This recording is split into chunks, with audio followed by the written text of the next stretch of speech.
Canadian professional football on CBC. Brought to you by Canadian Pacific, owned by Canadians working for Canadians. General Motors and your Chevrolet and Oldsmobile dealers across Canada. KTEL International, specialists in leisure time products.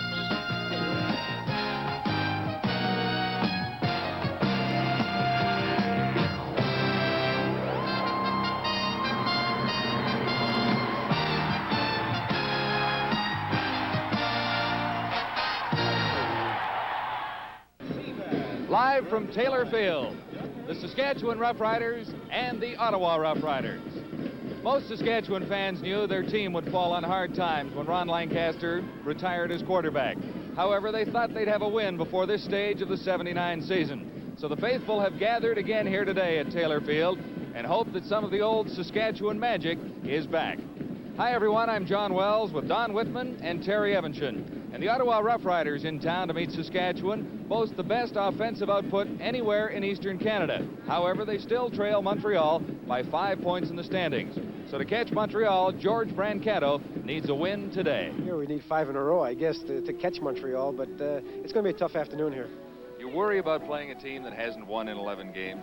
Well, you really worry about every team, and I think Saskatchewan is fielding the best team they've had on the field so far. And last couple weeks ago against Montreal, they did a good job. Is there any difficulty getting your particular ball club up for a game like this with Saskatchewan's record? You never know. I hope they're up for the game. They know what they have to do to get first place. They know the odds are really slim for them to get there, and if there's any way they're going to get there, they have to start winning every football game, and they got to start here. Do you think you still have a good shot at first place, George?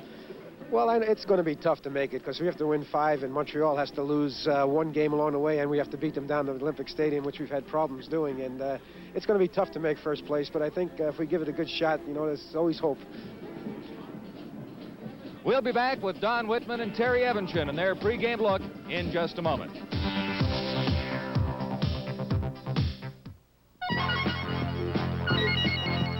Sunrise, day breaks, dawn comes and the world awakes. There's a brand new day on its way, and Sanyo makes it better. Sunrise, day breaks, dawn comes and the world awakes. There's a brand new day on its way, and Sanyo makes it better. Wake up to audio with the true-to-life quality and richness you've been dreaming about. Wake up to Sanyo's new generation of audio components. It's an exciting new day for sound. Live it to the full with Sanyo. Sunrise, day breaks, dawn comes and the world awakes. There's a brand new day on its way, and Sanyo makes it better.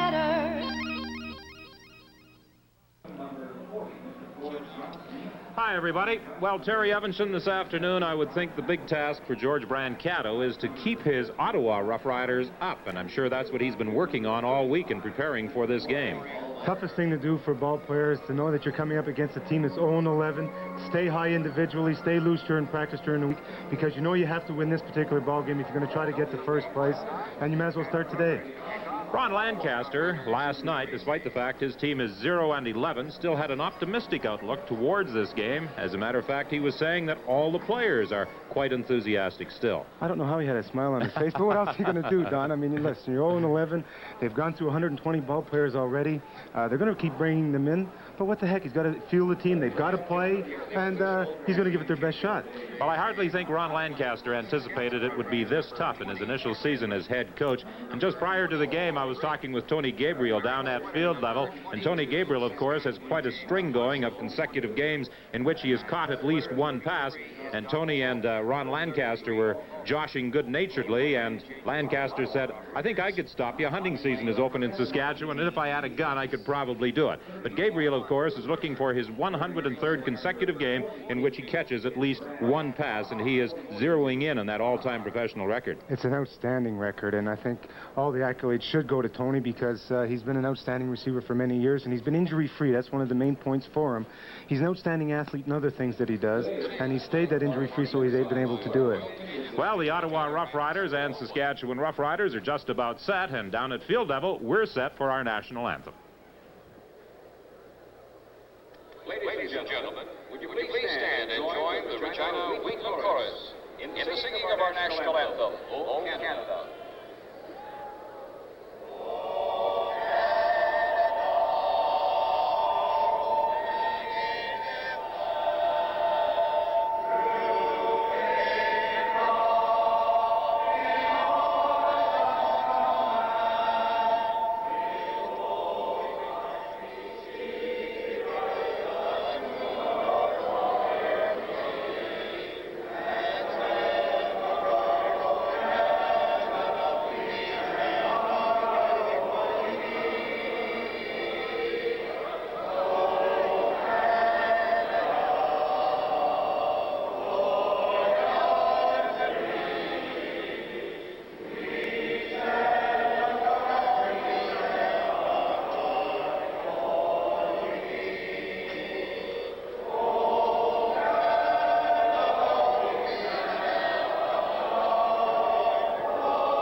The teams are almost set. We'll be back. Get ready for a total disco eclipse, the ultimate disco experience.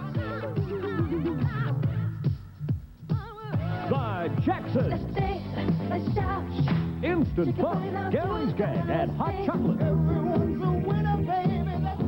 A Taste of Honey, Tea Connection, Evelyn Champagne King, and Edwin Starr. Contact the ultimate disco eclipse on KTEL Records and Tapes. It's in stores now.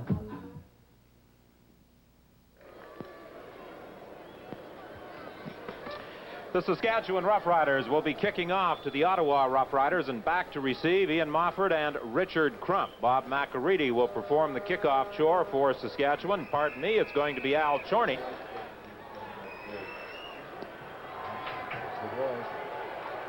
The kick is taken by Richard Crump at his own 11-yard line. Richard Crump looking for some blocking. He runs into some difficulties at the 19-yard line. Emil Nielsen was the first man in to make contact. He had some help from Tim Hook. And this Saskatchewan club on that opening kickoff certainly seems to be an inspired ball team. A 53-yard kickoff, a 1-yard run back. Here taking a look at the Ottawa Roughrider offensive lineup. The quarterback, Conrad Holloway, and receiving core and the running backs he has to work with. 1st and 10 for the Roughriders. The pitch to Richard Crump. Crump reverses his field, manages to get one block, breaks away from Marshall and is trying to out-sprint Marshall to the sidelines, and does, for a gain of about 14 yards. At one time, it appeared as though Richard Crump was going to be trapped for a loss. He converts it into a 14-yard gain. Good look at it from our end zone camera. They're sweeping left. They shut it off. The linebackers came in inside. He reversed his field. Now it's just a matter of back against back. Sheds one tackle, keeps on running. Richard feels that he's got something to prove after coming from Winnipeg and Calgary. Had an outstanding game against Montreal, and he wants to prove that he's the running back that he's always thought he was. A week ago today, in that tie game against the Alouettes, Crump ran for 97 yards on 17 carries. This is Calvin Prince, and Prince gets out to the 35-yard line, a pickup of a couple of yards. He was brought down there by Keith Miller. Prince on the season has run for 139 yards. There have been a variety of people in running back positions for the Roughriders this season. Don, Keith Miller, 42, has been a welcome addition to the Saskatchewan team. He sheds off the block from the center, Don Smith. Just comes right down the line. That's his position.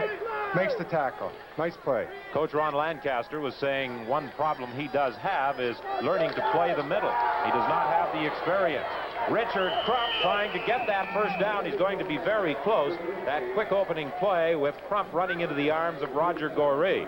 Goree, of course, one of the many injured Saskatchewan ball players in this 1979 season. He is back in the lineup, playing his first game since early in the season. He suffered a head injury and had a number of severe headaches that prevented him from playing, and he finally received a clean bill of health just this past week. An interesting point about that play was a sprint draw. You said something that was pertinent about Keith Miller. Lancaster said that new to the position. He's going to run out of there with that sprint draw, with the motion of the backs. He's going to move, and they'll drop back against the flow of the motion, and he can pick up some good yardage. A punting situation for the Ottawa Roughriders. Frank Dark and Al Chorney are back to receive this third down kick by Jerry Organ. Chorney fields it at his own 29-yard line. Chorney, the rookie out of the University of British Columbia, is up to the 37-yard line. He was tackled there by Jim Piaskowski. A 39-yard kick and an 8-yard return. The Saskatchewan Roughriders with Lloyd Patterson at quarterback. They have Bob Poley at center. Quilter and Aldag are the guards. Miller and Wester the tackles. Wilder and Walters at wide receiving positions. Jerry Fellner in a wingback spot. Laurie Skolrud the slot back. Strickland and Huckleby are the running backs, and Patterson is the quarterback. Inside with Harlan Huckleby, and Huckleby gets out to the 44-yard line. He made his debut a few weeks back at Commonwealth Stadium in Edmonton in a 52-10 loss to the Edmonton Eskimos. On the season, he has run for 75 yards. Lancaster quite keen on this young ball player who came to the club via Michigan and New Orleans of the National Football League. He feels he has quite a promising future.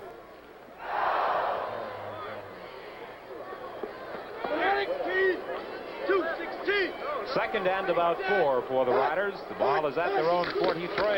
They go inside with Huckleby again, and Huckleby has the first down. He's across the 50 to the 51. Brad Carr made the tackle. Well, Lancaster was enthusiastic last night in discussing this afternoon's contest against Ottawa, and the players certainly don't seem to lack for any enthusiasm, despite the fact they've lost 11 in a row. Man, excellent block here on Ray Nettles. Curtis Webster just pulls out on a false trap. They're in a three-man line right now, and they're going to run at Ottawa.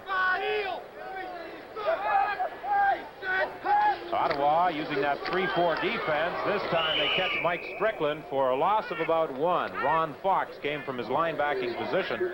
What they've done is they've dropped Piaskowski out of there, and they've moved Mike Finucci, Raines, and Hedges into the front three, and added Glassford into a linebacking position. Glassford, of course, could move up to a down lineman position, depending upon the situation, but they basically started with a 3-4 defensive set. 10:29 remaining in this opening quarter. It's scoreless between Saskatchewan and Ottawa. Saskatchewan with the football. The first pass of the game for Patterson. He may decide to run it. He's looking for a block from Strickland. Cuts back inside, and he has the first down. There's also a penalty flag on the play. Patterson picks up the first down at the 47. Our end zone camera here has got a good shot of that three-man line. You got a double team on the middle. He sees they're going to try to test him, see how long he can sit in the kitchen in there. They want to, how much heat they can put on him. Ray Nettle runs over, cuts back against the flow. Walter's got an excellent block. They feel Patterson can run the ball as a quarterback. They're going to use all his faculties, his abilities to run and to pass on the run. There was a clipping infraction against Saskatchewan after the first down had been picked up, so the ball moves back to the Saskatchewan 48-yard line. It's 1st and 10 for Saskatchewan. Strickland trying to get outside. He got a block from Huckleby, but there were too many red and white jerseys over there, and Mike Nelms made the tackle, restricting the gain to about 3 yards. With 9:53 remaining in a scoreless first quarter, let's pause for this message.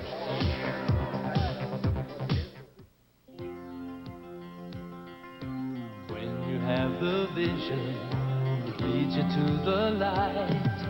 If you're gonna break new ground, you better do it right. There's a brand new way of doing things, and Buick's got the news. Car dealers, Buick car dealers. Car dealers, Buick car dealers. Buick takes over the 80s with cars built for a changing world. LeSabre, Restyled, reduced in weight, room for 6. Regal, trim, poised, bursting with vitality. A 4-door Century with a whole new formal look for the 80s. Go for it. And of course, the unique Riviera with front-wheel drive. New times, new Buicks. Cutting loose. Buick, cutting loose. Cutting loose. Buick, cutting loose.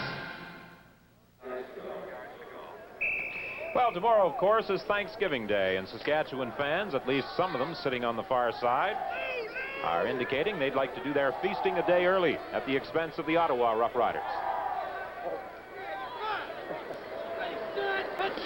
Second and 6. Patterson throwing, intended for Fellner. He can't hang on. There's also a penalty flag, and I think interference is going to be charged against John Sutton.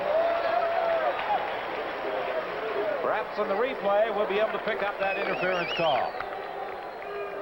Well, from end zone camera, he's getting good pass protection. They're dealing to the outside. He lays on a deep drag-out pattern. I thought this was a good play by that defensive back. Fellner had the ball in his hands. Sutton came in low, made a good stick, dropped the football. The man in the spot called the play.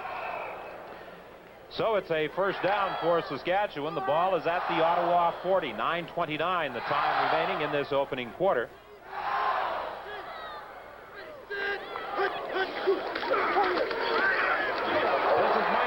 Going to the short side, and he is upset at the 35-yard line by Peter Kreppen. Strickland, the leading rusher for the Roughriders. He's also been their leading pass receiver. He has picked up 529 yards in running with the football to rank number 5 in the Western Conference. At the outset of the game, Don, it looked like we were going to get fairly wet down here this afternoon, but the skies have cleared quite a bit. The rain has stopped, and it's a pretty nice afternoon for football here in Regina. Stroking that lucky rabbit foot certainly paid off for you, didn't it, John? You're right. You're right. This is Strickland again, and Strickland gets down to about the 31-yard line. He was bounced by Peter Kreppen and then Sutton. The fans imploring Coach Lancaster to leave the offense out there and go for it. They're about 1.5 yards, maybe 2 yards away from a first down. From our ground level camera, we get a good hit, initial hit here by Kreppen, and then a follow through by John Sutton. That's a really good stick on open field tackle. They're in that 3-man line. They're trying to run at him, and they're getting some good drives. Well, the fans certainly agree with the decision by the Saskatchewan Roughriders. They're gambling on 3rd and 1.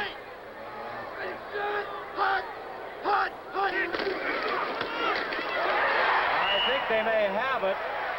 Strickland had advanced across the 30 before he was belted back by Peter Kreppen, but they only had to get to the 30-yard line, and the indication is that it is a Saskatchewan first down, and this is quite a drive the Roughriders are managing to sustain in this opening quarter. They have run now 10 consecutive plays, and for the Roughriders in 1979, that has been somewhat unusual. The defense has been on the field for most of the time in the majority of their games.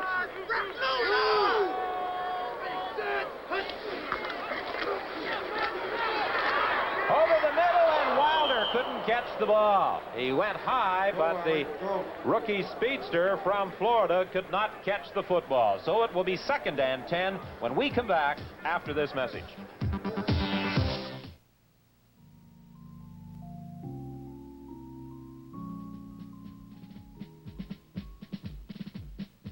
An old soldier should never rust away. Not when you've got Tremclad rust paint to dress up metal that gets rusty and crusty. So in practically no time, he's bright and shining again. No wonder Tremclad is Canada's #1 selling rust paint.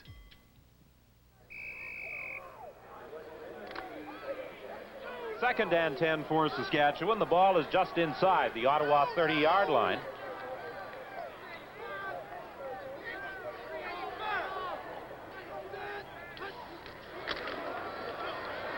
Patterson under some pressure. He's got 3 Ottawa Roughriders after him.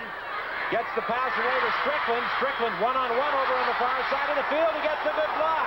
And Strickland almost has the first down. As a matter of fact, final dive just before being upset by Robin Harbour may be enough for the first down. He's showing excellent ability to get away from the heat. They've brought a double blitz from the outside. Fox on the right-hand side. He keeps his eyes downfield. An excellent play by the quarterback, Patterson, because he kept his eyes trying to find a receiver open, and he finds Strickland downfield. That is down at the 13-yard line. It will be 1st and 10 for Saskatchewan. Strickland coming off. John Kinch goes in.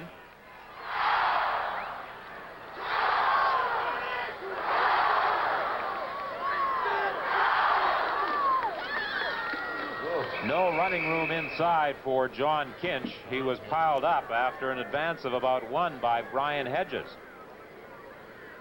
So it will be 2nd and 1.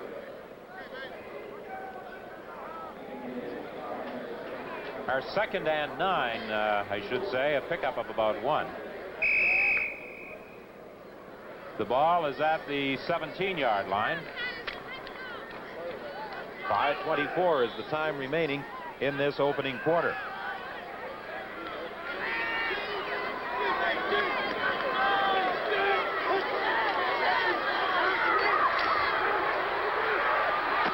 Patterson throws complete to Wilder. Wilder at the 10-yard line. He was driven back. They're about 1.5 yards or 2 yards away from a first down.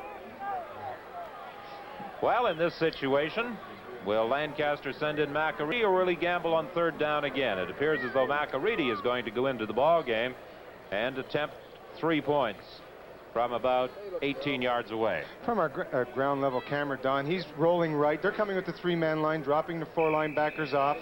The receivers are all covered downfield, but Wilder comes back. But as an inexperienced receiver, he loses the area where he needs that first down. But that'll come. That'll come with him. That experience he'll gain. He's a good athlete. Ronnie believes in him. He's got to catch it, though, to get better. Field goal by McAreedy is good. And with 4:42 remaining in the opening quarter, the Saskatchewan Roughriders lead the Ottawa Roughriders by a score of 3-0. Tomorrow afternoon, in what many people regard as a Grey Cup preview, the Edmonton Eskimos will play host to the Montreal Alouettes at Commonwealth Stadium, and our CBC television cameras will be there to provide live coverage of that one, so it's quite a football doubleheader on the CBC television network this holiday weekend. This afternoon here at Taylor Field, Saskatchewan and Ottawa, and tomorrow afternoon, Montreal and Edmonton. Say, that young fella's rather proficient. Is that what they call a wheelie? That Saskatchewan drive used up 7 minutes and 45 seconds on the scoreboard clock. Reminiscent of the days of old when the Roughriders, with Lancaster calling the plays and George Reed running the ball, used to grind out those precious seconds marching up and down the field. I think that was their best drive of the whole season. Al Chorney with the kickoff, not particularly deep. It's taken by Mofford at the 20. Mofford runs into a traffic jam at the 36-yard line. Brian O'Hara was the man who made the initial contact. They're fired up, Don. They see that they've got now their strongest unit that they have all season right now. They say, look, we catch Ottawa flat a little bit. They surprised them with a 3-man line. They ran at them. They had long drive, almost 8 minutes. They come out here in the opening kick and the kickoff after the field goal. Good tackling downfield, good coverage. Now let's see what they can do on defense. A 55-yard kickoff, a 17-yard run back. 1st and 10 for Ottawa. Inside with Richard Crump. He bounces off the initial tackle, tries to go wide, and then is spilled on the far side of the field by Jim Marshall. Marshall, number 22 for Saskatchewan, and number 21, Al Chorney, both going over to that side of the field. Marshall, a former member of the Roughriders, who signed as a free agent with the Toronto Argonauts and then was reacquired by Saskatchewan this week. As a matter of fact, 2 ex-Argos are now wearing Saskatchewan colors. Wayne Smith, who is playing a defensive end.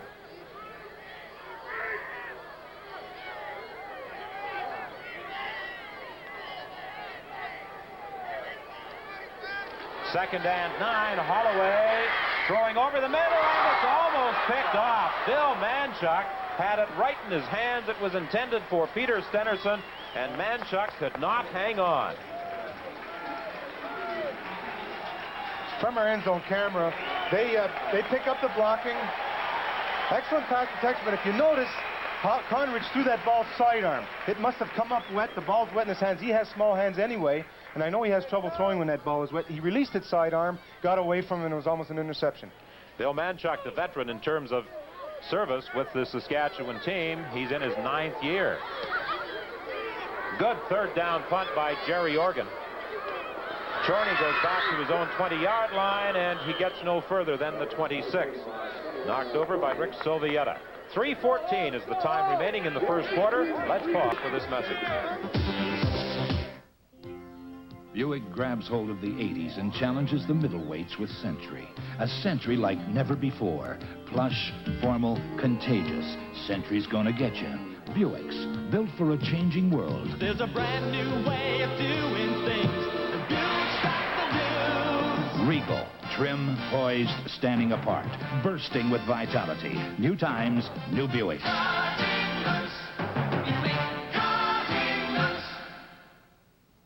Crazy glue for wood and leather will bond these two pieces of wood and form a trapeze bar. He applies the glue, presses the parts together, and the bond held.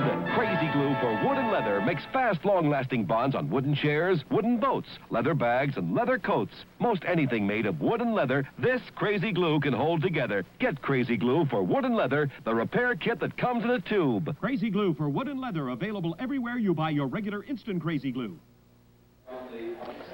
George Brancato, the head coach of the Ottawa Roughriders, he was obviously concerned coming in here playing the winless Saskatchewan team, and so far his concern would prove to be very valid.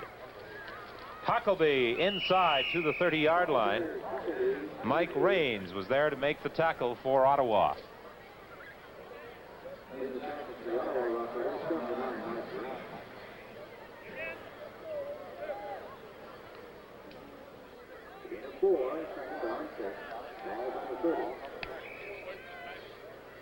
We need to practice.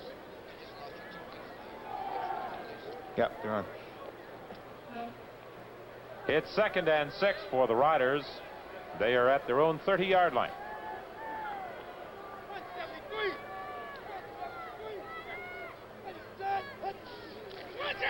Patterson looking, throwing, good catch is made for a first down by Laurie Stallrood.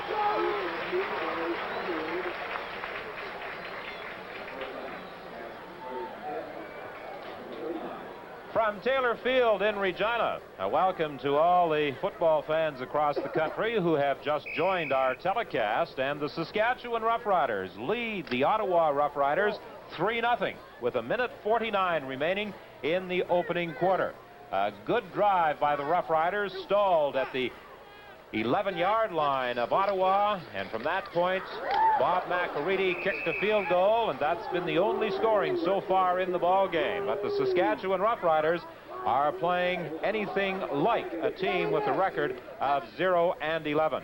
Mike Strickland, the ball carrier on that play. He picked up a couple of yards. It will be 2nd and 8. The ball is at the Roughrider, that's the Saskatchewan Roughrider, 40-yard line. Ron Lancaster, somewhat optimistic last night, which was rather surprising in view of his team's 0-11 record. But so far, it would seem that his optimism was well-founded because his Saskatchewan team has played well in the early moments of this first quarter. Willie Wilder, a big catch. He breaks away. He's going to go. He's got that world-class sprinting speed. It's a Saskatchewan touchdown. Well, Ron Lancaster was saying last night, Willie Wilder can run. Now we have to teach him to catch. He learned in a very big hurry as Wilder makes the reception for a 70-yard Saskatchewan touchdown. It's the same type of play that we had earlier in the game when it was thrown too high. He dropped the ball at that time. He comes down with it here, and he turns on the speed. Ronnie Lancaster has a converted running back on his hands, but an outstanding athlete that figures that the more he plays him, the more experience he's going to get, and he's got to help them. That was an outstanding catch and run. 6'1", 200 pounds, out of the University of Florida via Green Bay. Willie Wilder has moved Saskatchewan into a 9-0 first quarter lead. The point after attempt by McAreedy is good, and Saskatchewan leads 10-0 with 51 seconds remaining in this opening quarter. We take another look at the catch by Willie Wilder and the 70-yard Saskatchewan touchdown on our isolated camera. Well, they're in that three-man line, dropping the 4 linebackers, so by the time you get behind the linebackers, there's a nice soft spot area in there, and he found it about 20 yards downfield. Poor tackling, and then the big score.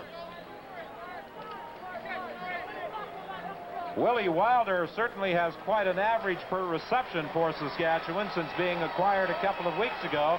55.7 yards is the gain every time he catches the football. Well, George Brancato was concerned in preparing this week for Saskatchewan. He said you always have to be concerned going against a team that is 0-11, and it would certainly seem that Brancato had reason to be worried from what we've seen in this opening quarter. It's an inspired Saskatchewan ball club that took the field, and Al Chorney prepares to kick off. Ian Mofford takes the ball at his own 12-yard line. Mofford is brought down at the 30.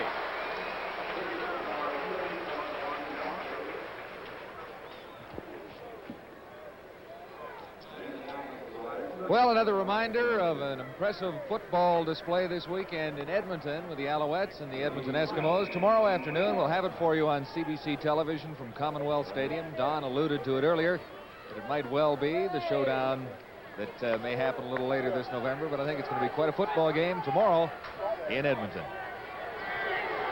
First down situation at the 30-yard line.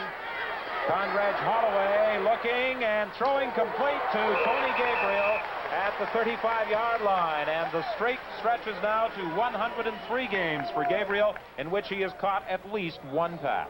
Nothing fancy about this pattern. All he does is find out where that linebacker is going to play him. The moment he bumps him, he knows he's got him now to the outside because the wide receiver is driven off the cornerback, and they just dump it out there. They feel now, okay, let's take 7-8 at a crack and get some rhythm back on our side. The ball is at the 38. It will be second and about 2 for Ottawa. Gabriel, the Shenley Award winner, is the top Canadian and outstanding player in the CFL a year ago. The pitch to Richard Crump. Crump is fighting for that first down. I don't know whether he's got it. His forward progress may have carried up to about the 38 before he was driven back by Joe Marino. This is an inspired Saskatchewan ball club. They have a number of new people in the lineup since we last saw them perform a few weeks back in Edmonton. On that occasion, the Roughriders were blowing right out of the ballpark in the very first quarter and lost by a score of 52-10. Well, that's the end of the first quarter, and Saskatchewan leads Ottawa by a score of 10-0.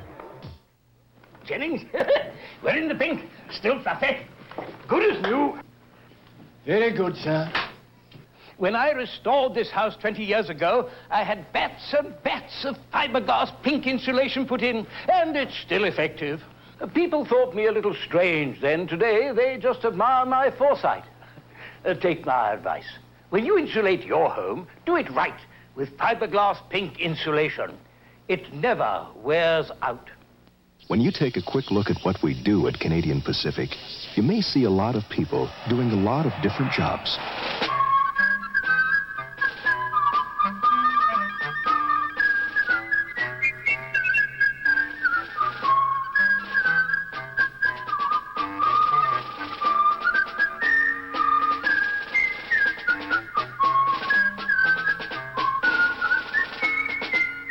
But when you take a second look, it all comes down to two things: resource development and transportation. Transportation and resources. At Canadian Pacific, we think a quick look at what we do is fine, but we hope you'll think we're worth a second look, because we believe transportation and resources are important to every one of us. Today's Canadian Pacific. Working for you in transportation and resources.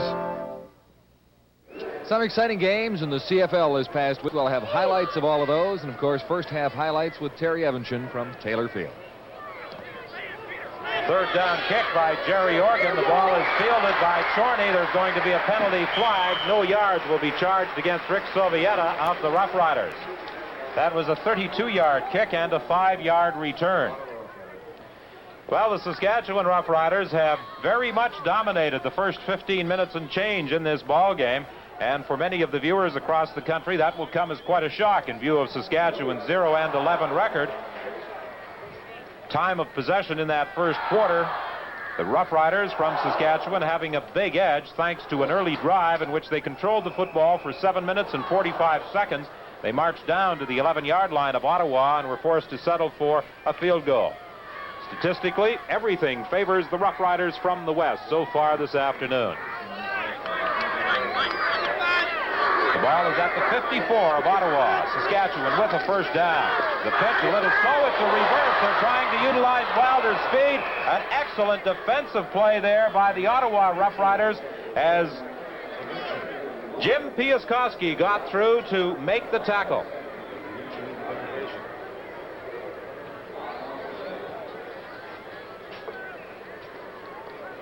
They tried the reverse, and it produces a loss of 16 yards, thanks to an excellent defensive play by Jim Piaskowski, who made the tackle on Willie Wilder. It's a 2nd and 26 situation now for Saskatchewan back at the 40-yard line. Well, they got out of that 3-man line. They weren't getting the rush on Patterson, so they went back to their 4-man alignment that they're best at.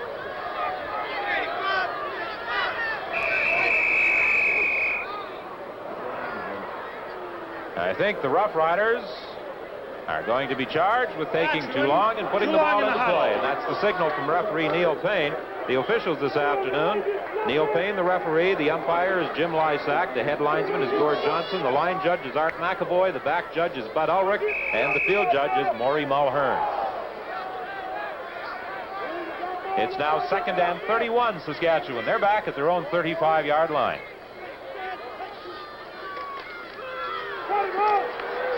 Patterson this time getting good protection, throwing deep, intended for Joey Walters. It's incomplete. Good defensive coverage there by Mike Nelms along with safety Robin Harbour.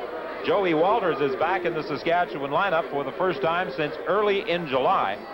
He has had a leg problem throughout most of this season.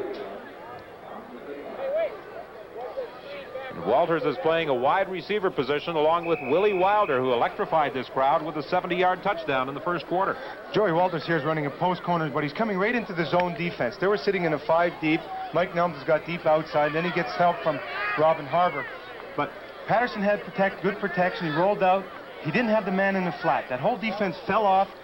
If he brings the man in the flat, I think they're going to pick up big yardage.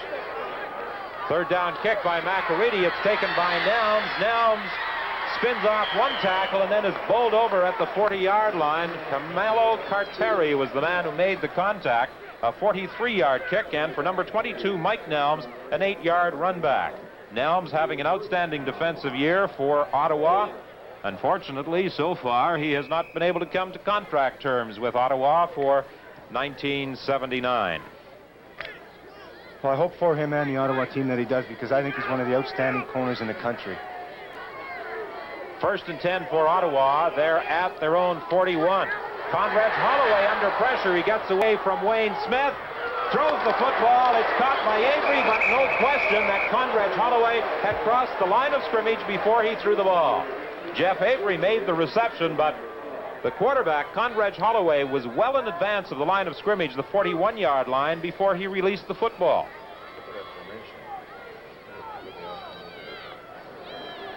Pass thrown from across the line of scrimmage. There's the signal from referee Neil Payne. And watch Holloway now. You'll see him clearly ahead of that 41-yard line. Let's see, he's a couple of yards ahead of the 41-yard stripe before he threw it. It's a loss of down. It will be 2nd and 10 for Ottawa from the 41. Wayne Smith's been a welcome addition on that particular play. He got great penetration. He's got experience. He's been around a long time. He adds some stability to that defensive line, Don. Bruce Walker has replaced Stenerson. at a receiving position. Incomplete. The pass was intended for Calvin Prince. Mike Samples was applying some pressure on quarterback Conrad Holloway, and it will be 3rd and 10 for Ottawa. I'm happy for Mike. Sorry, Don. I'm happy for him because they've been playing a 3-man line most of the season. And, you know, you get double-teamed, and by the 3rd quarter, you're pretty well tired out. And now with the addition of Wayne Smith, they've gone to the 4-down lineman with Joe Marino. It gives him a better chance, Mike Samples, to work some deals in there, get better penetration because he's got excellent speed for a big man. 3rd down punt by Jerry Organ as he stands back at his own 25. It's 10-0 Saskatchewan leading Ottawa with 11:59 remaining in the first half. Frank Dark takes the ball at the 25. Dark is going back to the 20-yard line. There are also penalty flags on the play. That was a 39-yard kick and a loss of 4. However, there was an infraction on the play, and it would appear to be against Saskatchewan.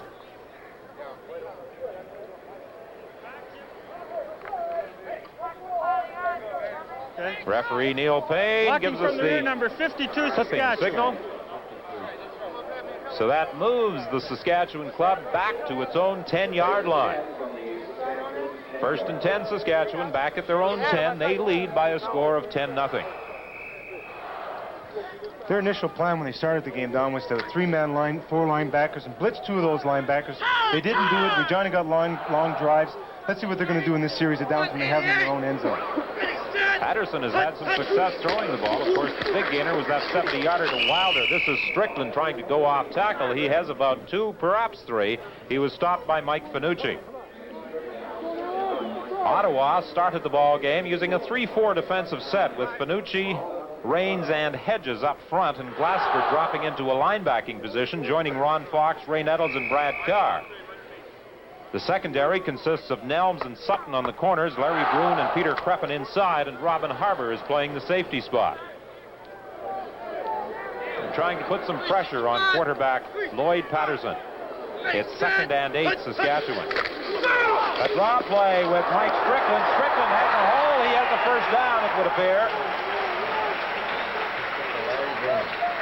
Larry Brune made the tackle at about the 21-yard line. That should be almost enough. From the end zone camera, Quilter gets an excellent block on Mike Raines. Mike Strickland now is running a search play. He goes to the other side of the block is made, picks up excellent yardage. Strickland has picked up 25 yards so far this afternoon. You talked about the block by Neil Quilter, and this is one player that Lancaster is really enthusiastic about when he speaks of the future of this Saskatchewan team. Quilter was the #1 draft choice of the BC Lions in 1978. He's a big fella, 6'2", 240, out of the University of British Columbia, and of course acquired by Saskatchewan and doing quite a job at that guard position.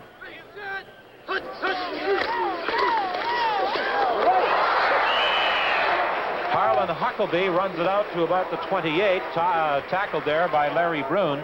9:54 the time left in this 2nd quarter. 10-0 Saskatchewan leading Ottawa.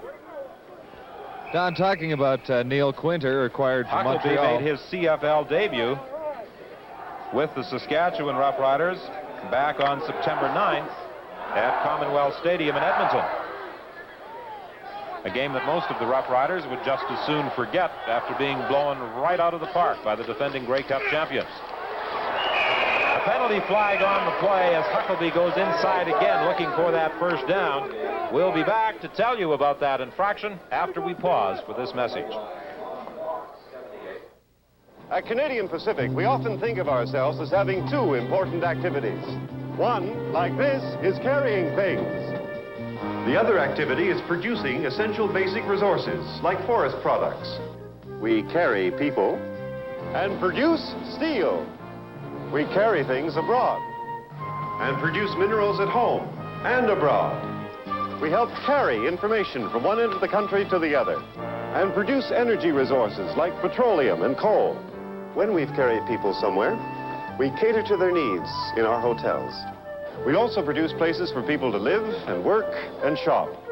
So you see, we have 2 important activities: carrying people, things, and information, and producing basic resources. When you put them both together, you have what Canadian Pacific is all about. Today's Canadian Pacific. Working for you in transportation and resources. There's no doubt the Saskatchewan Roughriders, among the many injured players they had this year, missed that fella down on one knee, Roger Goree. And Goree is back at that outside linebacking position. They still don't have middle linebacker Cleveland Van back in the lineup. However, Keith Miller has moved inside for Saskatchewan, and while he lacks the experience of a Cleveland Van, he's a fine athlete, according to Coach Ron Lancaster, and is doing a most creditable job. The offside infraction moved Saskatchewan back. It will be 2nd and 8. The ball is at the 23. Patterson trying to set up a screen, and the pass is intercepted. It's picked off by Brad Carr. Panucci putting tremendous pressure on Patterson, and Patterson almost seemed to flip it up. Well, they have a screen on right here. They're letting the line's letting the defensive line come in and the blitzing linebackers. But Brad Carr sits right in the middle. He's got his eyes on that quarterback, and that's a rookie mistake right there. When you got that tremendous pressure and you can't find the back, you have to eat the football. It almost seemed as though the closest green and white jersey to that ball was center Bob Poley. So Brad Carr comes up with a big interception for Ottawa, and it's 1st and 10 for Ottawa. The ball is at the Saskatchewan 20. What could be a very key turnover for Ottawa early in this ball game. Conrad Holloway is going to be dumped back at the 25-yard line. Wayne Smith was the man who got through. And Holloway, of course, having faced Smith on numerous occasions when he wore the uniform of the Toronto Argonauts, is familiar with the abilities of this man. Smith playing only his 2nd game for Saskatchewan since being acquired from the Toronto Argonauts. That pressure they're getting now from that 4-man line. Jeff Ravy was wide open in the end zone. Conrad just couldn't get the ball to him because of that pressure. It's 2nd and 15 now for Ottawa. 8 minutes exactly remaining in this first half. Saskatchewan leading by a score of 10-0. Holloway is going to run it himself. He's down to the 15-yard line and is dumped at the 14-yard line by Ray Milo. Wayne Smith was the man who overran the Ottawa quarterback when Saskatchewan was trying to apply some pressure. And Holloway is rather slow leaving that field. He, of course, is playing with what they describe, I guess, as a flak jacket to protect those injured ribs. He's been playing with those injured ribs for some time, and he may have suffered some further aggravation and pain in running with that ball. I'm for leaving the running to the running backs because quarterbacks, you can't find them. Again, though, Jeff Ravy was wide open in the end zone. Conrad saw a hole in the middle, and he tried to run, but he just couldn't look onto the outside. They had 6 points if he would have saw him. They've got 3 points as the result of a Jerry Orton field goal, and the score is 10-3, Saskatchewan leading. We'll be back right after this. At one time, the people who owned Canadian Pacific came from several other countries. And naturally, their interests were different from ours. But times have changed. And now we have a whole new ball game. Today, the majority of people who own our company are Canadians. Canadians like you and me. And today at Canadian Pacific, we know that's a winning combination. Today's Canadian Pacific. Working for you in transportation and resources. Well, wherever you're looking in this Thanksgiving weekend, we hope you're enjoying the action from Taylor Field in Regina. A CFL doubleheader on the CBC television network this weekend. Tomorrow afternoon, we'll be at Commonwealth Stadium in Edmonton for what many people regard as a preview to the 1979 Grey Cup game, a rematch of last year's Grey Cup participants, the Eskimos against the Montreal Alouettes. They'll have a full house at Commonwealth Stadium for that one, and we hope you'll join us tomorrow afternoon for our live television coverage. Here at Taylor Field, it's 10-3 for Saskatchewan, leading Ottawa as Ottawa kicks off with 7:22 remaining in this second quarter. Harlan Huckleby going down the sidelines. He is bounced out of bounds at the 43 of Saskatchewan. A disappointing crowd in attendance at Taylor Field. Henry Dorsch, the Saskatchewan general manager, last night was indicating that a crowd of 22 or perhaps 23,000 would be in attendance. However, I'm sure the rather dismal weather has had something to do with reducing the number of fans who opted to come out, along with Saskatchewan's record of 0-11. I've seen packed houses here at 30 below zero.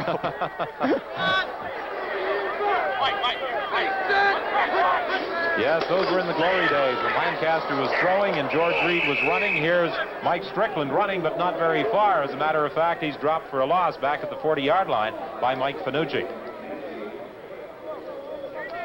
Yes, you recall playing here when the wind was blowing at about 30 miles an hour. The wind chill temperature in a November playoff game had to be about -25. Oh, and more. And he used to have to wear skates because the field was just strictly ice. I remember Jim Duncan's great line that afternoon when he came out of the dressing room and he said, "I told the guys the last 12 out have to start."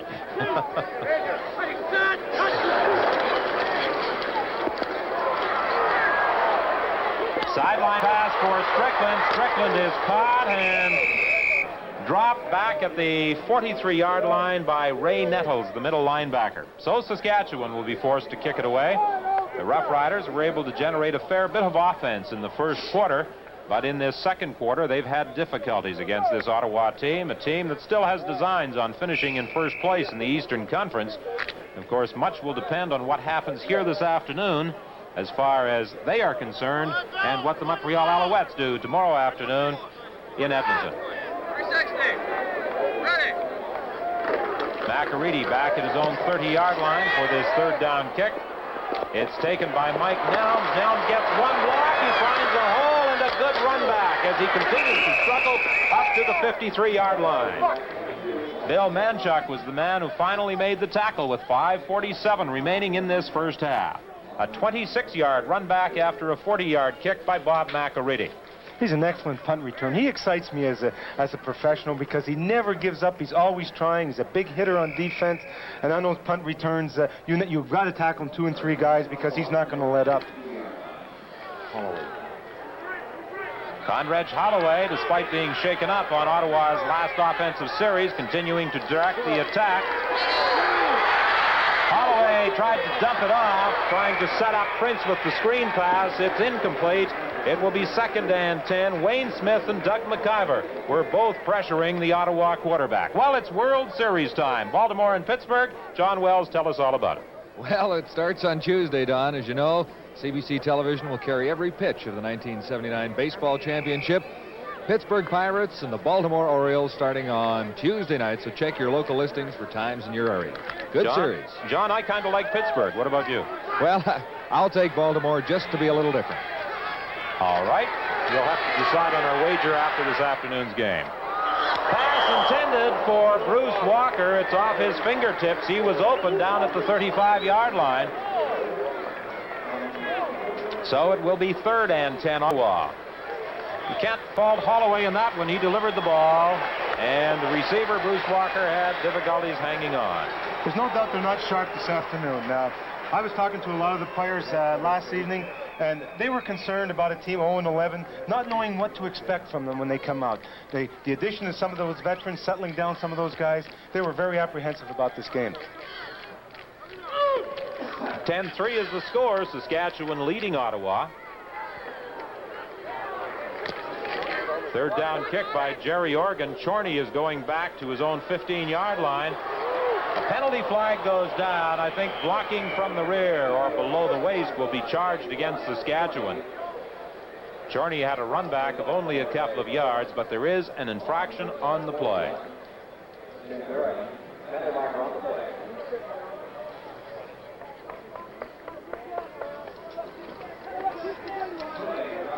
There's the signal from referee Neil Payne, and that forces Saskatchewan back to its own 9-yard line. It's been that kind of year for Saskatchewan, Don. They've had 68 players. In the second quarter, this has been the problem for Saskatchewan, Terry. They've been back deep in their own territory. They really haven't had a great deal of room in which to operate. I think they were surprised to see Ottawa on a 3-man line.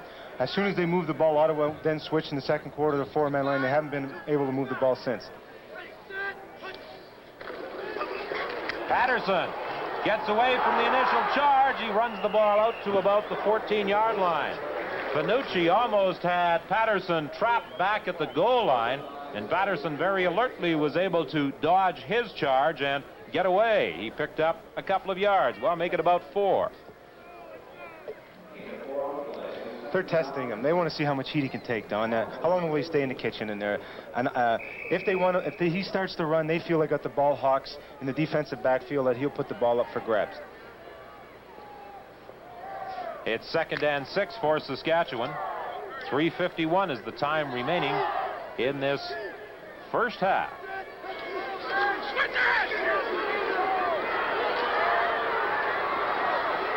Patterson throwing deep, intended for Stallrood, well over his head, and it will be 3rd and 6 for Saskatchewan. Laurie Stallrood, coming out of his slot back position, was open going down those sidelines. However, he was overthrown by quarterback Boyd Patterson. Stallrood, of course, started this season with the Hamilton Tiger Cats and was picked up as part of the Tom Clements deal that saw Clements go to Hamilton. In addition to our telecast from Edmonton tomorrow, featuring Montreal and Edmonton, 2 other games in the CFL. Calgary is in Winnipeg, and Toronto is at Hamilton.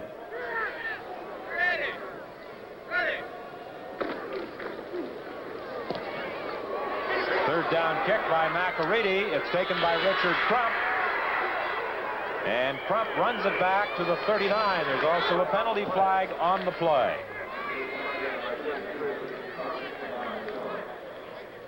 Richard Crump, who started his CFL career after coming out of northeastern Oklahoma with the Winnipeg Blue Bombers. He was traded to the Calgary Stampeders, subsequently switched to the Ottawa Roughriders. We have a timeout with 3:11 remaining in the first half. At Canadian Pacific, we think of ourselves in 2 different ways. First, we think of ourselves as people getting needed goods from one place to another, in Canada and around the world. And we're people getting you from where you are to someplace else and looking after you along the way. And we're people getting necessary information from where it is to where it's needed. In other words, at Canadian Pacific, we are people in the transportation business. And the second way we think of ourselves is as people filling basic needs, like steel making, or forest products, or oil and gas, or minerals, or shelter. In other words, we're people developing basic resources. And that's the 2 ways we think of ourselves at Canadian Pacific: transportation and resources. But when you think twice about it, those 2 words say a lot. Today's Canadian Pacific. Working for you in transportation and resources. A blocking from the rear infraction moves the Ottawa Roughriders back to the midfield stripe. It's 1st and 10 for the team from the Eastern Conference. Richard Crump running inside, finds some room for a gain of about 6 before he's driven back at the Saskatchewan 49.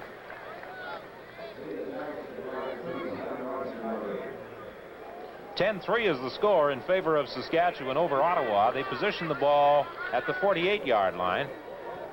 It's hard to believe how much it's cost the Roughriders. 2nd and just over 3. Don, I'm sorry, it's hard to believe how much it must have cost the Roughriders this season. They've had 68 players in their active roster so far in 1979. 124 football players have gone through the Saskatchewan program since training camp. A lot of ball players.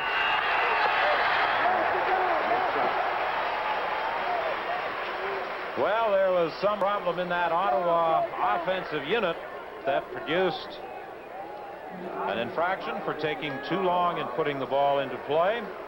And John Wells, I must apologize. We've had some audio difficulties, and I've been speaking over many of the comments you've been making from the sidelines, and I hope we can rectify the communication problems that we have had from time to time during the course of this afternoon.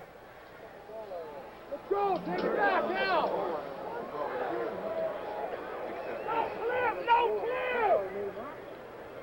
So it's 3rd down, Ottawa. Jerry Organ goes back to his own 45-yard line. 2:34 is the time left in this first half. 10-3 Saskatchewan leading An electrifying 70-yard touchdown run on a pass from Lloyd Patterson to Willie Wilder, the difference in the ball game. Al Chorney is brought down at the 15-yard line by Larry Brune. That was a 33-yard kick. No opportunity for a run back.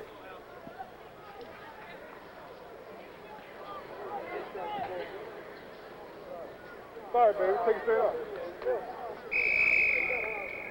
The ball is now at the 16. That's the spot they position it. 1st and 10, Saskatchewan. Willie Wilder goes wide left. Joey Walters splits to the right. Nelms running downfield may have just deflected the ball. Walters had maneuvered in behind the Ottawa defensive back, and that would have been a big play for Saskatchewan had Walters been able to hang on. Let's take another look at it. Well, we're taking the tail end of it here. Mike puts his arms inside, but Joey's been off for a while, and that's just a matter of timing and concentration. Important thing, though, is that Patterson had a lot of time to throw the ball, and he did throw that ball late because Joey had him beat by a good 15 yards early in the pattern. Mike Nelms, number 22, has had a big season for Ottawa. He leads the team in interceptions with 5.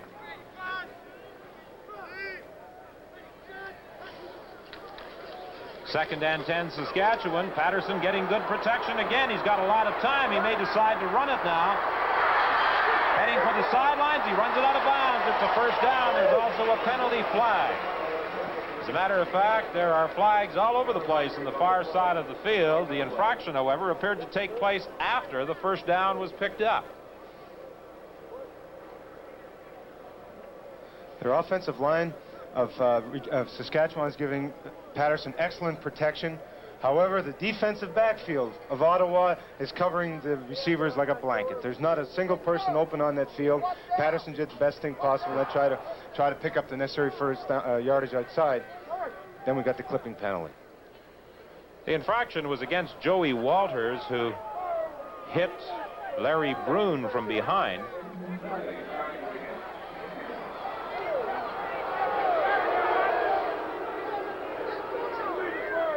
Here, we can take a look at it here. Joey's putting his hands up. Larry Brune's right behind him, though. Patterson sees him, then that's a silly penalty because he's already picked up the first down.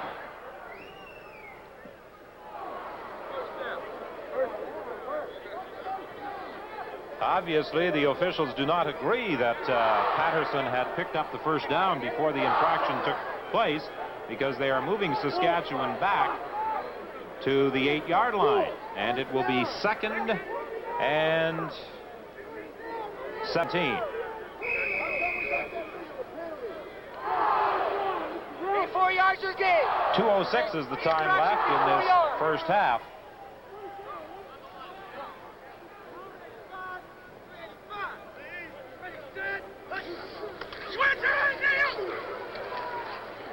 Pass over the middle intended for Walters. It's incomplete. Patterson was throwing into traffic as Mike Nelms was covering, coming over from the sidelines. As a matter of fact, there were 3 people who had moved from outside positions into the middle of the field to cover the intended receiver, Joey Walters. Joey's running a good post pattern here. It looks like he's open. Now you can't see the safety coming into play. Patterson again releases the ball too late. Ronnie Lancaster feels that he's got as strong as arm in the CFL, but he does release the ball too late. Third down kick by McElready. Nelms goes back to his own 50-yard line and runs it back to the Saskatchewan 53 before he is taken out of bounds. Brian O'Hara was the man who made the initial contact with Mike Nelms. That was a 50-yard kick and a 6-yard return. 1:51 is the time left in the first half. At halftime, highlights of CFL action during the past week, and Terry Evanson will be along with the highlights of this afternoon's ball game. And the big play so far has been that 70-yard pass and run, Lloyd Patterson to Willie Wilder, and that's the difference in the ball game. Saskatchewan leads Ottawa. Avery goes wide to the right. Martin Cox is split left. Ottawa first down. They're at the Saskatchewan 53. The pass intended for Walker. He can't hang on. The ball at the 32-yard line. Jim Marshall was the man covering Bruce Walker.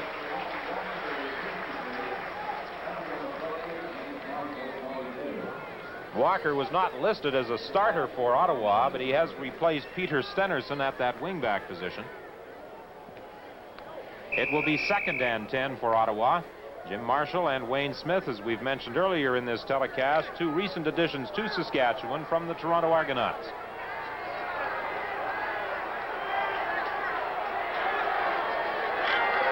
On 2nd and 10, Holloway is in trouble again. He loses control of the football. It's loose. They rule that he had thrown the ball before it was popped up in the air when Doug McIver made the contact with the Ottawa quarterback. That Saskatchewan defensive line is fired up. There's no doubt that the addition of Marino and Wayne Smith has added stability to that defensive line. Holloway's hurt. This time he appears to be favoring his hand from the end zone. Let's take another look at that play.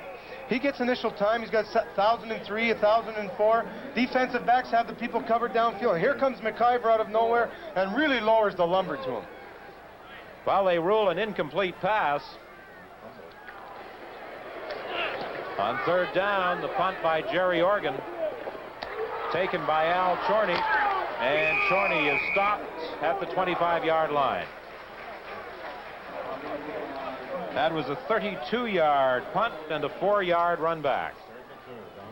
That Saskatchewan defensive unit, as Terry pointed out, certainly seems to be inspired by the presence of Moreno and Smith at those 2 defensive end positions. Holloway at that Ottawa bench, obviously not as comfortable as he would like to be.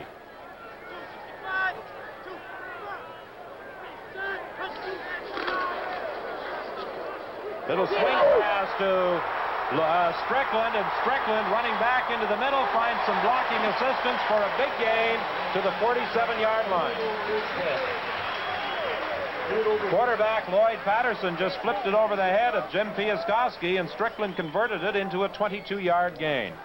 But we got a double team in the middle on Mike Raines. He's got all he does is this little swing pass outside. They hook the linebacker inside, Brad Carr.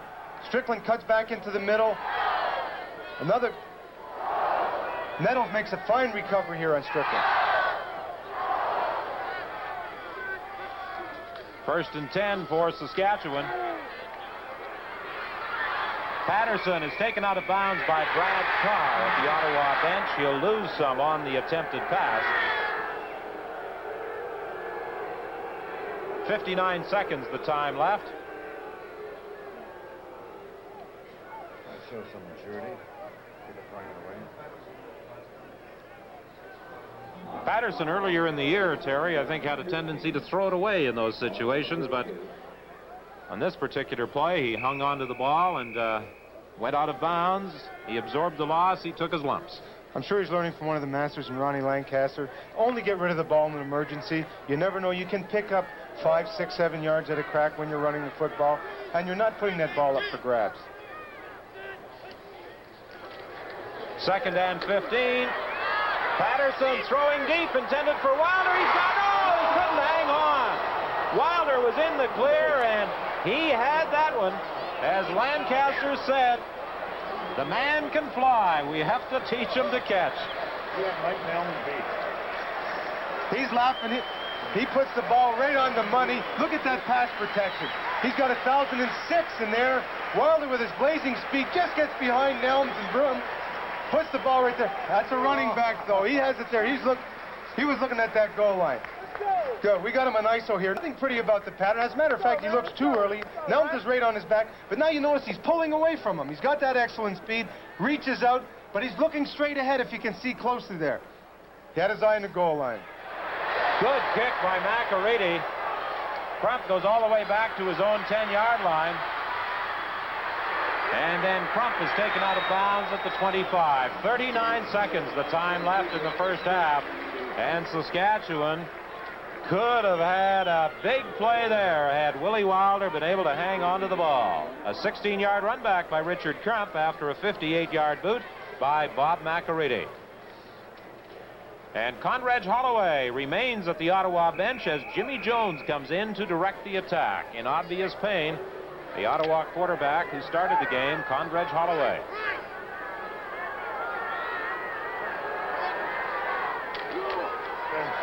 Calvin Prince. A gain of about 2 yards. It will be 2nd and 8. Doug McIver making the tackle. I think Ottawa's going to be very happy to go to the dressing room down only by 7. The way they've played and the inspired play of Saskatchewan, they've got to regroup their forces inside if they feel that they can continue on and chase Montreal for that first spot.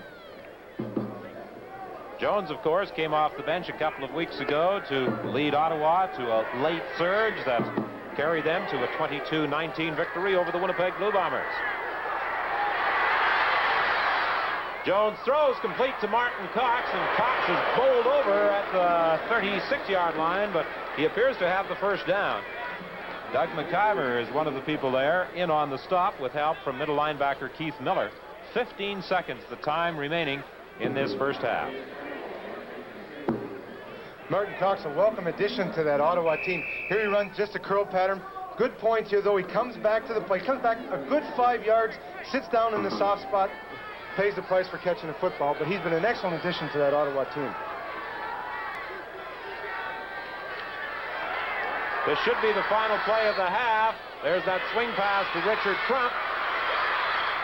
Crump still on the go and is finally stopped at the 50-yard line. That will be a first down, but the Ottawa Roughriders appear to have run out of time. And the Saskatchewan Roughriders received quite a reception from the fans at Taylor Field as they head to the dressing room after 30 minutes of play with a 10-3 lead over the Ottawa Roughriders.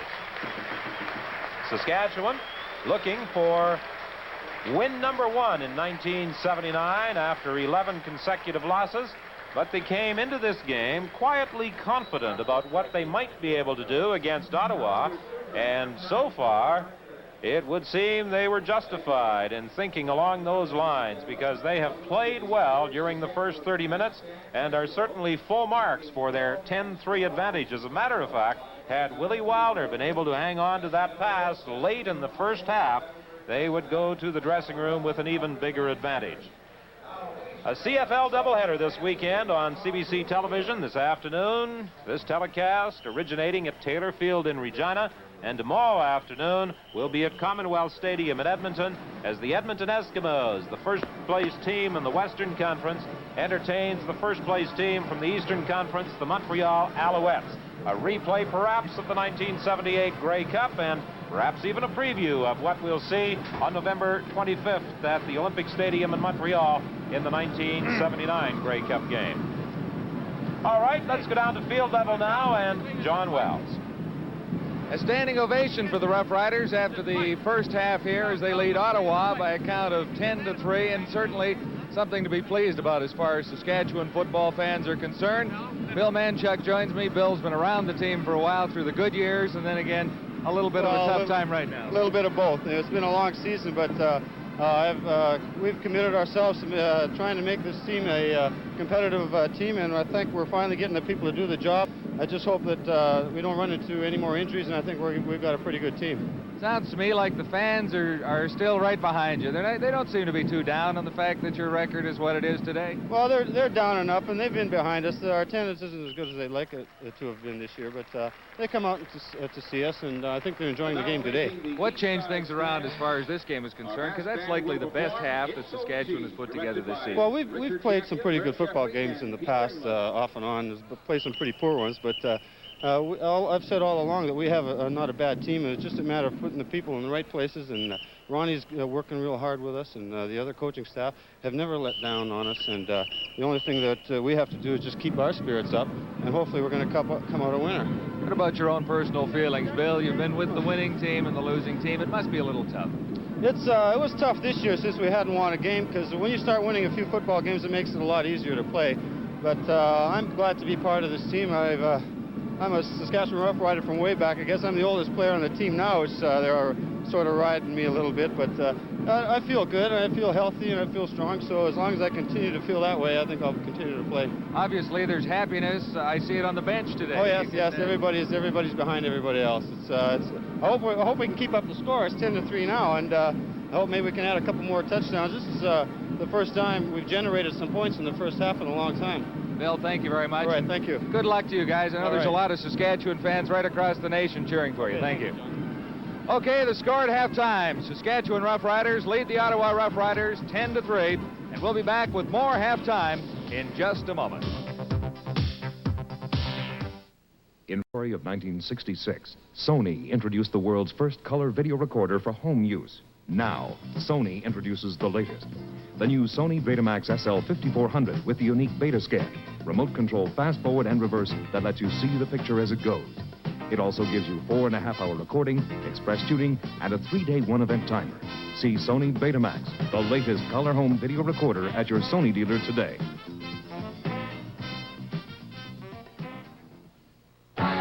TV Records fires up a charge of hits in an explosive new album, Hit Action, featuring Toto, Eddie Money, Ian Thomas, but time is the keeper. Plus, Touche's latest hit. Take a look, Hit Action on record, cassette, or 8-track, available at leading retail outlets. Buick LeSabre cuts loose into the 80s. Reduced in weight, space efficient, and aerodynamically designed. Buick LeSabre, built for a changing world. There's a brand new way of doing things, and Buick's got the new. Take hold of LeSabre now, because full size never felt so good. New times, new Buicks.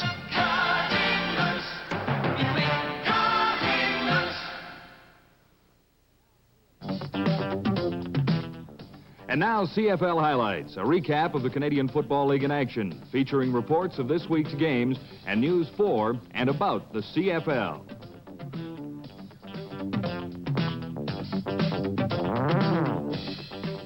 CFL highlights.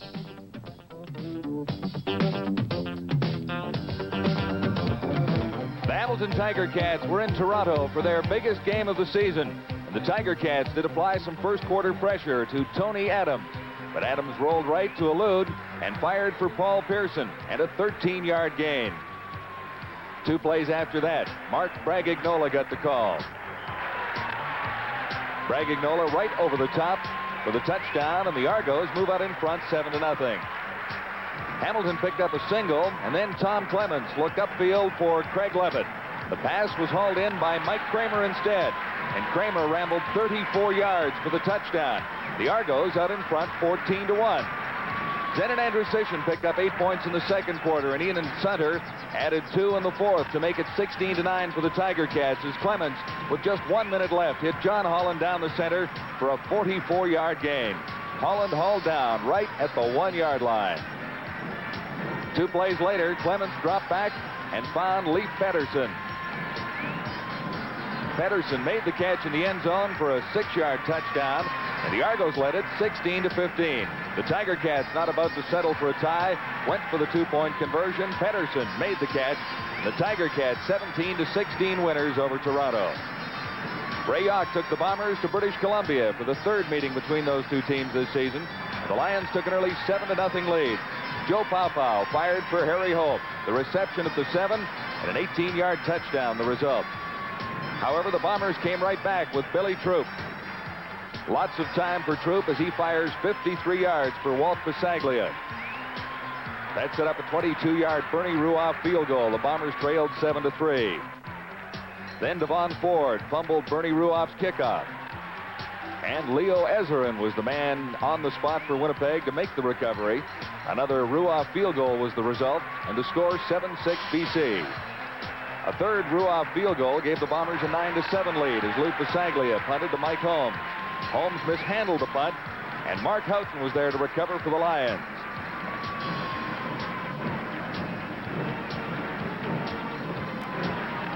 The Lions finally pushed it into the end zone for a 14-12 halftime lead. Then early in the 3rd quarter, Joe Paupau struck again with a 42-yard pass. Leon Bright on the receiving end. Bright somehow avoided Bomber tacklers for extra yardage down to the 30. 3 plays later, Larry Key took a pitch to the right and went in from the 3. The Lions led it 21-12. Much happiness in Vancouver. The Lions' running game looked to be in good shape, too. John Henry White broke 1 tackle. and had 21 yards up the middle, but fumbled. Again, Leo Ezerin's recovering for Winnipeg. Billy Troop taking quick advantage, found Mike Holmes down the middle, and a 44-yard gain. On the next play, Larry Washington took the handoff and burst up the middle, 18 yards for a touchdown. The two-point conversion failed. The Bombers lost to the BC Lions 22-21. Halftime continues from Regina in just a moment. We'll have highlights of Montreal and Ottawa and Calgary and Edmonton.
Ottawa hosted Montreal in a key battle in Eastern Canada. The Riders led 1-0 early in the second quarter. Conrad Holloway rolled left and fired to Martin Cox in the end zone, a 22-yard touchdown. 8-0 Riders. 90 seconds later, Joe Barnes dropped back with great protection and fired deep to Keith Baker. Baker, a 72-yard pass and run touchdown for the Alouettes' first major. 8-7 Ottawa. After a series of first downs, Barnes struck again. This time rolled right and found John O'Leary. O'Leary took it in for a 4-yard touchdown. Montreal had to front 14-8. But the Roughriders came right back as Conrad Holloway rolled left and then turned to fire to Richard Crump. Crump on the right side galloped 31 yards all the way down to the Montreal 40. 2 plays after that, Holloway rolled to the left again and used a similar combination, but this time he lateraled to Crump, and Crump goes in for a 14-yard touchdown. Joe Barnes was eager to get the Alouettes back into the game and fired quickly for Dallariva, but the newcomer John Sutton intercepted and returned the ball 43 yards. O'Leary was called for piling on. Then on the next play, Holloway rolling left again and looked for Tony Gabriel. Gabriel alone in the end zone for a 3-yard touchdown. Montreal trailed by 8 at the 9-minute mark of the third quarter as Jerry Organ punted and Dickie Harris waited at his 5-yard line. And watch Harris go. He read the blocks beautifully and raced 109 yards for a Montreal touchdown. Harris's run brought the Alouettes within 1 point of the Ottawa Roughriders in a thrill-packed game at Lansdowne Park. Don Sweet added a single in the third quarter, and then it was tied. Richard Crump restored the Ottawa lead with a 14-yard touchdown at the 6:30 mark of the fourth. But with just under 2 minutes remaining, Joe Barnes finds Keith Baker on the right side. The gain is 38 yards. And Baker gets all the way down to the Ottawa Roughrider 45. 2 plays later, the same combination is good for a 31-yard touchdown, which tied the teams after one of the most entertaining games of the year. The final, Ottawa 29 and Montreal 29. Stampeder fans were hoping that Calgary could finally upset the Edmonton Eskimos. A wide field goal by Dave Cutler in the second quarter when Johnson found Willie Burden over the center for a 33-yard touchdown. and Calgary out in front. But Warren Moon went to Al Smith shortly after that. And a 10-yard pass. Ken Johnson for Willie Armstead. Set up a Calgary field goal left the Eskimos ahead 11-10 at the end of 3. A McTagg single tied the score early in the fourth, and Johnson of Calgary a 7-yard touchdown for Tom Perzani. But the Eskimos came right back on the arm of Warren Moon for John Konahowski, and 54 yards down to the Calgary 15. 2 plays after that, Warren Moon found Brian Kelly alone in the end zone and a 4-yard touchdown. The 2-point conversion to the same player gave Edmonton a 19-18 lead with less than 3 minutes remaining. Calgary did get a big break as Larry Highbaugh fumbled a Mike McTagg punt, and the Stampeders recovered inside the Eskimo 30. Then with 1 minute 5 seconds on the clock, Willie Burden went over for the touchdown from a couple of yards out, and the Eskimos suffered their first loss of the season, 26-19 to the Calgary Stampeders. Halftime in Regina continues in a moment. We'll be back with Terry Evanston and first half highlights.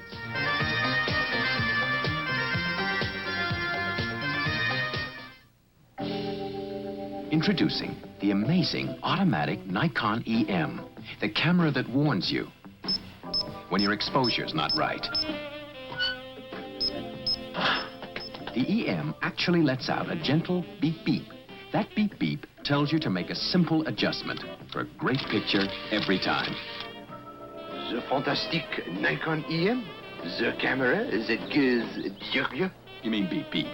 That's what I said. It took the Royal Bank to bring a girl and her horse together. Today, Don Hood is competing thanks to Hilda Smith of the Royal Bank in Halifax, Nova Scotia. Hilda approved a loan for Don to buy the horse, and later a horse trailer and a truck. Success can't always be measured by material gains. To Don, it's a piece of colored ribbon. And that's fine by us, because however you define success, when you succeed, we succeed.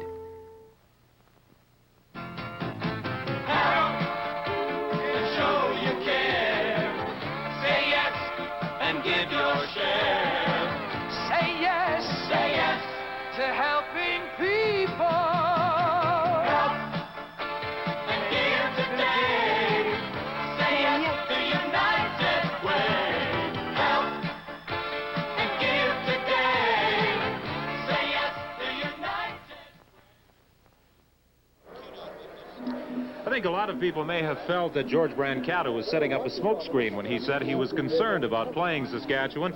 But from what we saw in the first 30 minutes, his concern was well-founded. There's no doubt about it. We said it at the top of the show that sometimes you take an opponent too lightly, 0-11, but there are guys out there. They brought some veterans in. They displayed courage and tenacity, and they brought some of these young guys together, and they really surprised Ottawa. I think on their opening play, the quarterback Lloyd Patterson displays composure, I think, under extreme pressure, an attribute that wasn't there earlier in the season. And you'll see here, we've got a good slow-mo, but he's getting good pressure here. Now he starts to move around. He's got his eyes downfield. He's trying to find somebody. He goes to his left, starts back to his right again, all the time keeping his eyes downfield on. What happens? He finds Mike Strickland sitting out there by himself. Mike picks up an important first down. This leads to their opening field goal of the game. And during this particular drive, they controlled the football for 7 minutes and 45 seconds. They came away with just 3 points. But then it was quarterback Lloyd Patterson hitting the speed merchant Willie Wilder for the Saskatchewan touchdown. That was an electrifying touchdown. Poor tackling here by Harbour. He pulls away. He's a running back, a converted running back to wide receiver. Lancaster feels that he's an excellent prospect, and that's why they didn't cut him when he was dropping a lot of footballs earlier in the season, and he's showing true today for him. Later on, we come back, and this typifies the type of play that Regina's had this afternoon. You'll notice all they're going to attempt here is a middle screen. He gets the pressure, but then all of a sudden, he displays here a rookie, an infallibility where he releases the ball too early. Brad Carr is sitting in there. He's reading the quarterback's eyes. An important interception for Ottawa. However, the best the Rough Riders could do was a Jerry Organ field goal. And then we see the Rough Riders with a big play from Patterson to Strickland, and they just flipped the ball over Jim Piaskowski, who was charging from his defensive end position, and Strickland converted it into a 22-yard gain. And the Rough Riders could have gone to the dressing room, that's the Saskatchewan Rough Riders, with an even bigger advantage had this man, Willie Wilder, been able to hang on to this pass. Well, he's got that excellent speed. He runs by Mike Nelms. The ball was put up there for grabs. But again, he showed that thing that Ronnie Lancaster said. He doesn't have the soft hands yet, but how can he develop? He's got to catch the ball. He's got to drop some. The only way he can get better is through experience. Well, the Saskatchewan Rough Riders lead 10-3. We'll be back with the second half in just a moment. The 1980 Buick Skylark has moves like you've never seen before. Front-wheel drive and refined interiors that turn heads as quickly as corners. Skylark, built for a changing world. There's a brand new way of doing things. The Buick's got the news. Don't hold back. Grab yourself a fistful of the newest excitement in town, the 1980 Skylark.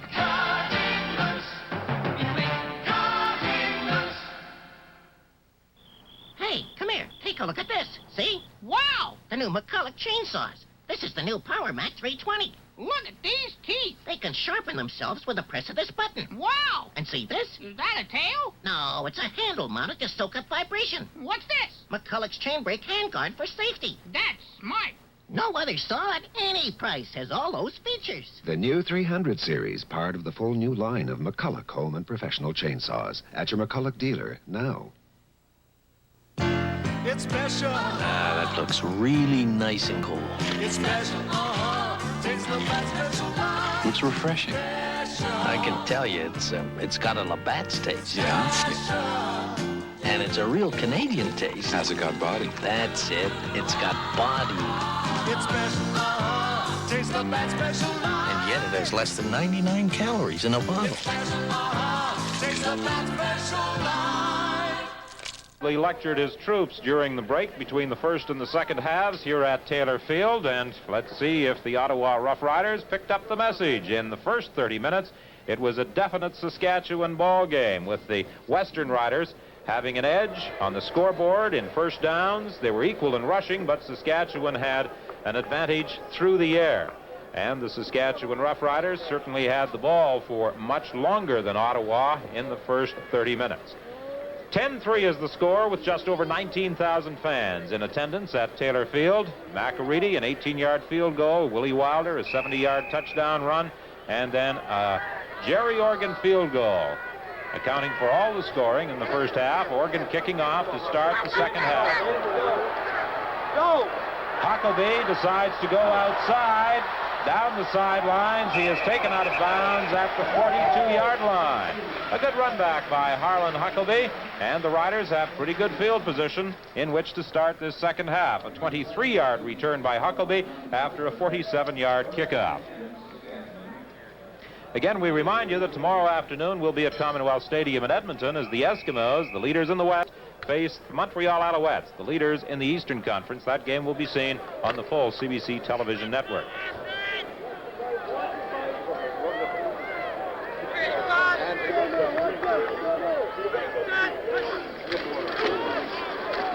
Alan Huckabee has a gain of about 4 yards. John Glassford is the man who made the tackle. Let's set up that Saskatchewan offensive unit for you again. Bob Coley is the center, Neil Quilter and Roger Alldagger the guards, Joe Miller and Curtis Wester the tackles, the receivers Joey Walters, Willie Wilder, Laurie Skolroot and Jerry Fellner, Harlan Huckabee and Mike Strickland the running backs, and the quarterback is Lloyd Patterson. Danny Sanders staying loose at the Saskatchewan bench, but the way Lloyd Patterson has performed so far in this game, it would appear doubtful as if he'll get in. Pass thrown down the sidelines, but I think that the quarterback stepped out of bounds before he released the ball, and that was back at about the 40-yard line. That seems to be the spot that referee Neil Payne has marked the play. At any rate, it is a third down situation for Saskatchewan. And Ron Lancaster sends in his punting unit. Lancaster still enthusiastic despite the fact that his team is 0-11, and he says his players are also still playing with a lot of enthusiasm, and they certainly were during the first half. He's got to stick with the people he has today, and maybe makes a change tomorrow, but these are the people who are playing for him today.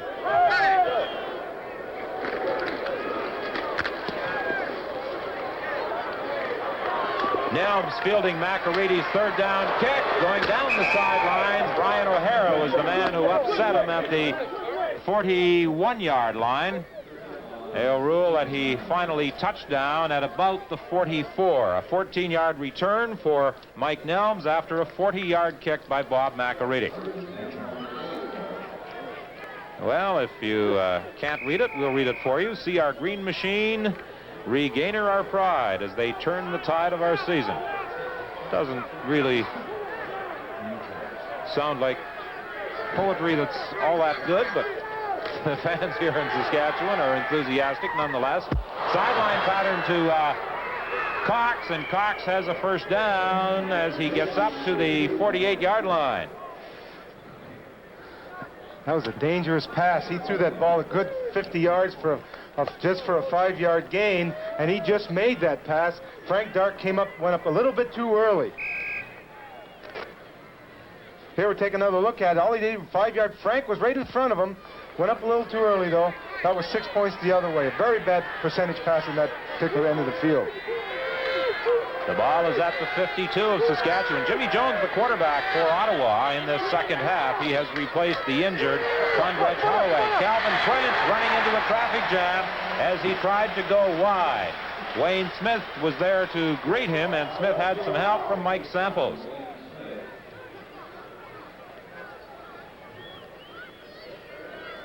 That front four for Saskatchewan has been putting a lot of pressure on the Ottawa quarterbacks, whether it was Condredge Holloway who started, or in this case, Jimmy Jones. And they have also been limiting the Ottawa running game. Prince and Richard Crump have not been able to pick up much yardage.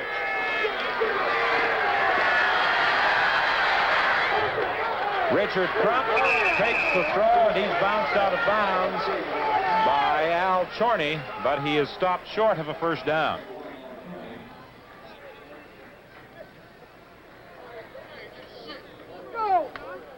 Crump playing his second game as a running back for Ottawa since being acquired from the Calgary Stampeders, and of course his big game a week ago against Montreal, where he ran for 97 yards.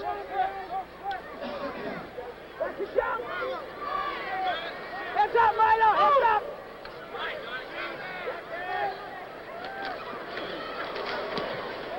Third down kick by Jerry Organ. It will be fielded by Chorney at the 5, and Chorney gets out to the 10-yard stripe before Rick Sovieta brought him down. We have a timeout with 11:29 remaining in the third quarter. Saskatchewan leads Ottawa 10-3.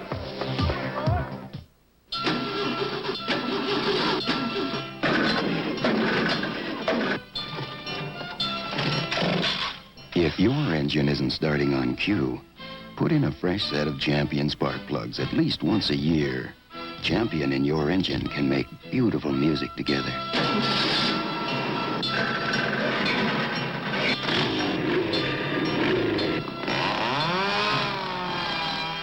Get started with Champion. The Canadian Rockies. We brought the Chevy Citation here to demonstrate its capability in the face of challenge. With rack and pinion steering, McPherson strut suspension, front-wheel drive, and a comfortable seating capacity for 5, the Chevy Citation brings a whole new dimension to economy. Experience the 1980 Chevy Citation yourself, because you've got to drive it to believe it. At General Motors, we're committed to leadership in fuel efficiency.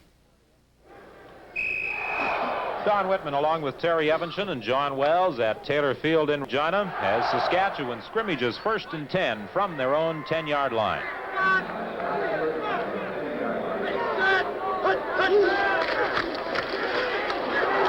Mike Strickland gets out to the 12 and not much further. Ron Fox came in from his linebacking position. Now, Ottawa started the game using a 3-4 defensive set. They've been alternating things a little from time to time, and right now they appear to be in a 4-3 with Finucci, Raines, Hedges, and Piaskowski up front. Fox, Nettles, and Carr as the linebackers. Nelms and Sutton are on the corners. Brune and Kreppen inside, and Robin Harbour is the safety.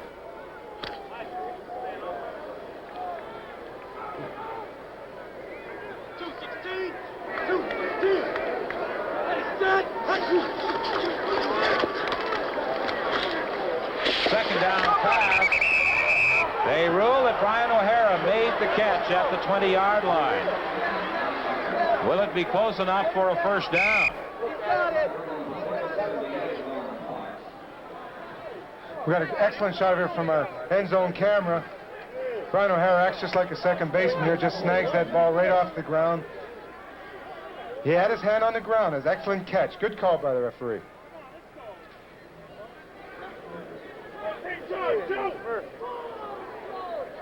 It's close enough to require a measurement, and it could be decision time for Ron Lancaster.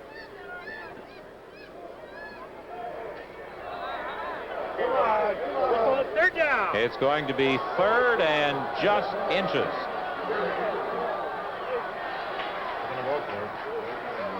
Well, the Riders from Saskatchewan are going to gamble on this third down play. Manchuk and Marino go into the ball game. O'Hara comes out.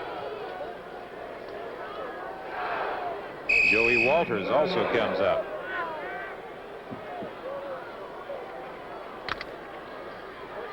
Third and just a couple of inches for Saskatchewan.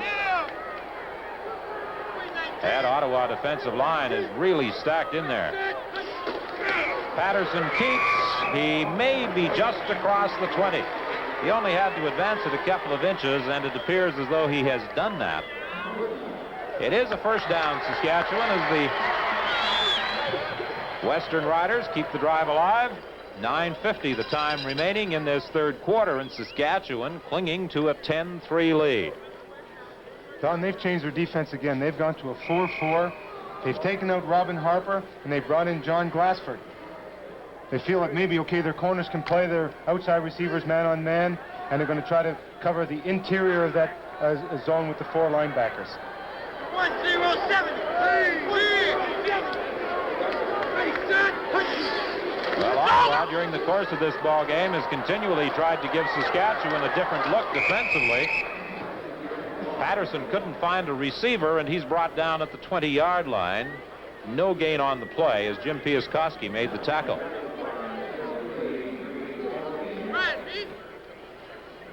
Young quarterback, put a lot of heat on him. Don't give him time to try to find that secondary receiver. They have one inexperienced receiver in Willie Wilder.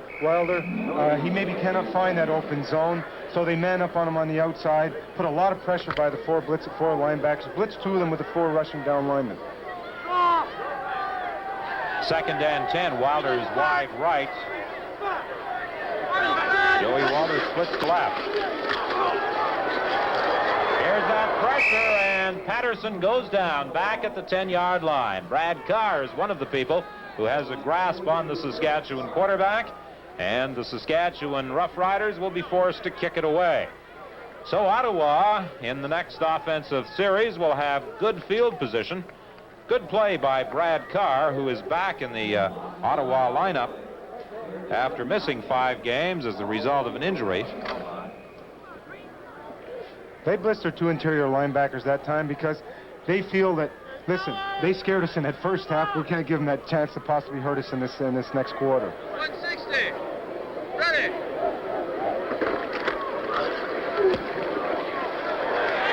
Bacarides' third down kick. No run-back opportunity as it sails out of bounds. And where will they mark it? I think it is right at the 53-yard line. Good kick by Bob McAreedy, 45 yards, and no run-back opportunity for Ottawa.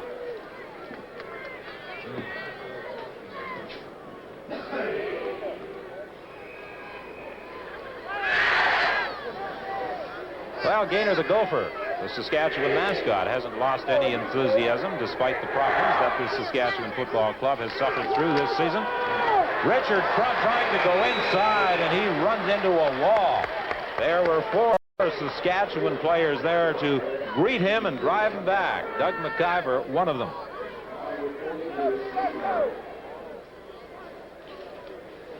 It's interesting, that front 4 of Saskatchewan, 2 members of the Toronto Argonaut front 4 from a year ago.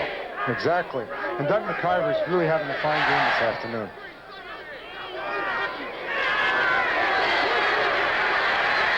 Jones flipping it up for Tony Gabriel. Wide open is Gabriel, and he carries all the way down to the 11-yard line. Well, I guess it was just a matter of time before the big fella got himself into the clear.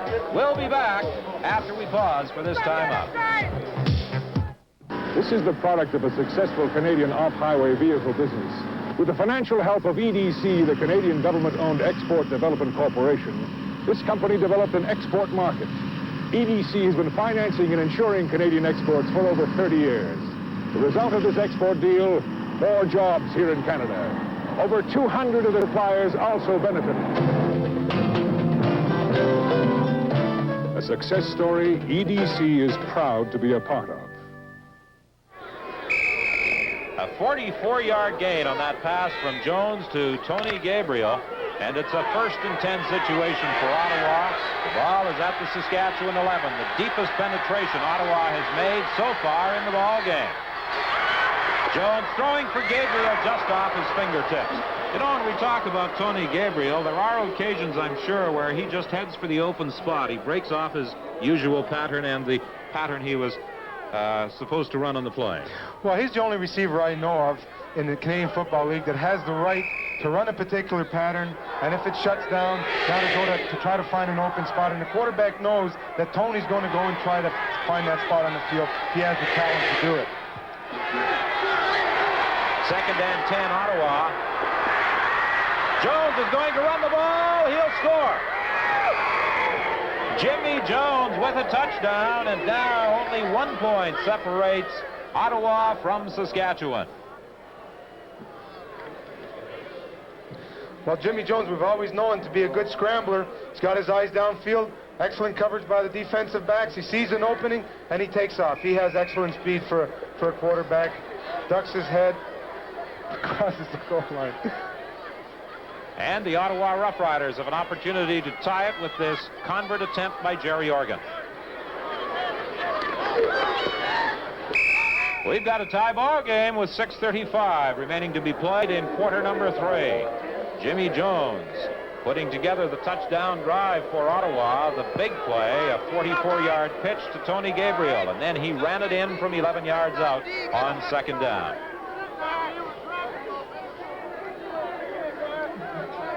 Here we take another look at it. You can see Tony was covered in the corner. He looked over that way. He saw the area open quickly, and he took off. This is the one time I think that has a big advantage when you have a running quarterback or a scrambling quarterback. If he sees that linebacker take off, then he's going to find. He knows there's a spot area that's open, and he's going to find it.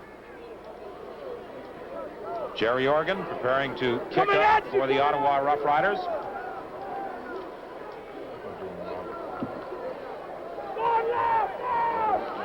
Organ, after a year out of the game, back in the uniform for Ottawa this year, and he's doing quite a job. There's the short kick. I think that, no, they rule that Saskatchewan touched the ball.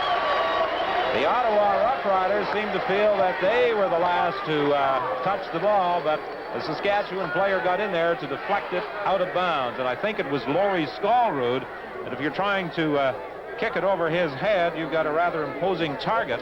He's 6'5", 240 pounds.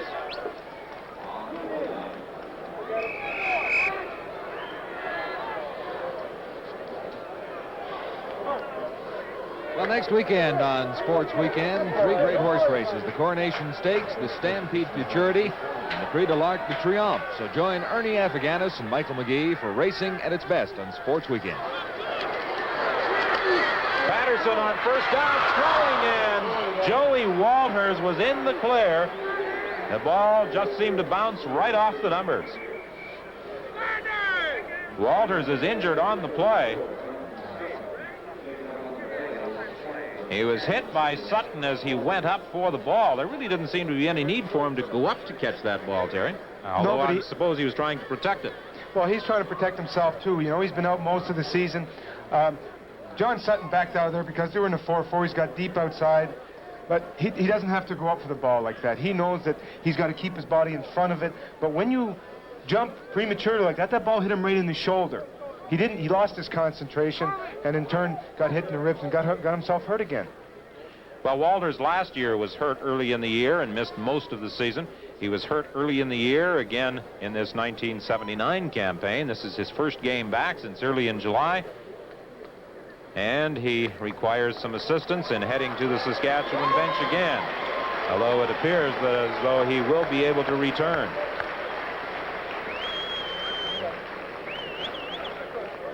Mark McDonald goes into the ball game in place of Joey Walters.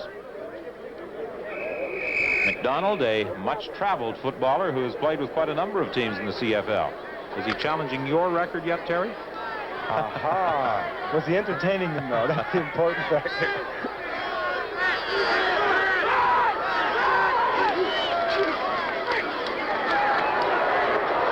Patterson decides to run it. He's got some room, and he'll have the first down.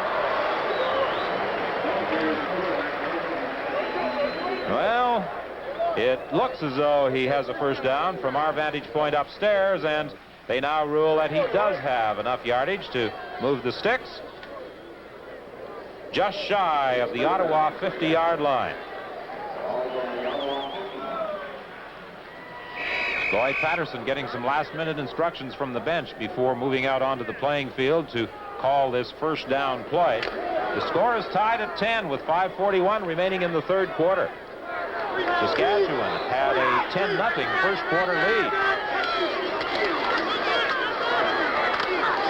Patterson throwing intended for Wilder. It's incomplete. He was being covered by Peter Stenerson.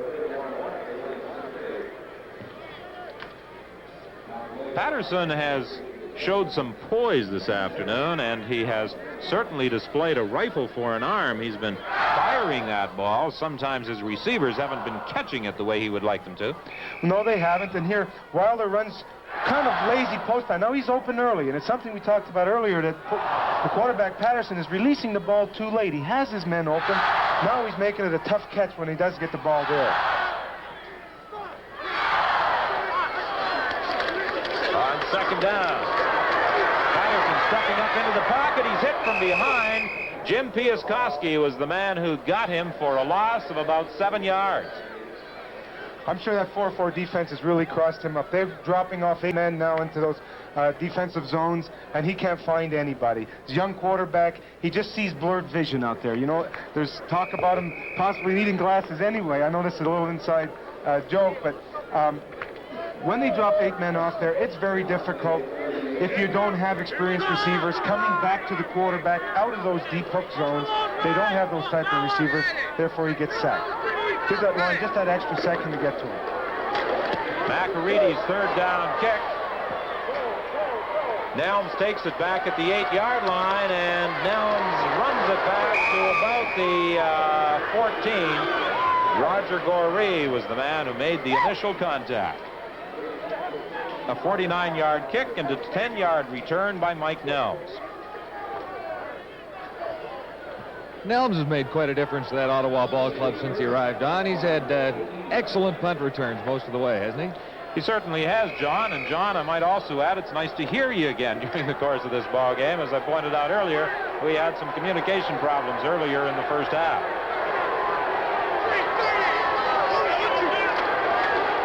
Draw play with Prince. His advance is restricted to about 4 yards. Doug McIver made the stop from his defensive tackle position with help from middle linebacker Keith Miller. Joey Walters trying to stretch those muscles at the Saskatchewan bench. It would appear as though he'll be able to get back into the ball game at a wide receiver position.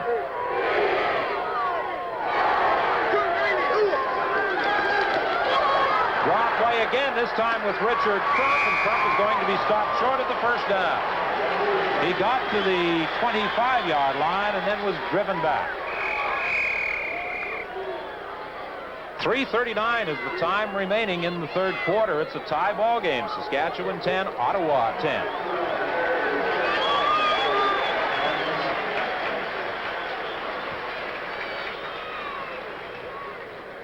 Trainer Sandy Archer doing some work on a leg muscle at the Saskatchewan bench. What a year the veteran Saskatchewan trainer has had.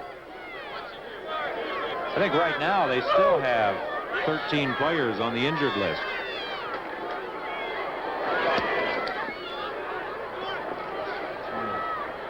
Chorney takes the ball at his own 50-yard line, puts his head down, and drives up very close to midfield. Stopped there by Rick Sovieta. 3:16 is the time remaining in the third quarter. We'll be back with Saskatchewan's first down play right after this. Come Come on, Guy. Let me show you some driving tricks. In my Monte Carlo? Sure. Hey, you know, this isn't bad. Comes with turbo, too. I know. Look how she's taking this corner. I know. Hey, I guess there is more to Guy Lafleur than just hockey sticks. Hey, you got a fish skates? Touché. That's my Chevy. At General Motors, we're committed to leadership in fuel efficiency.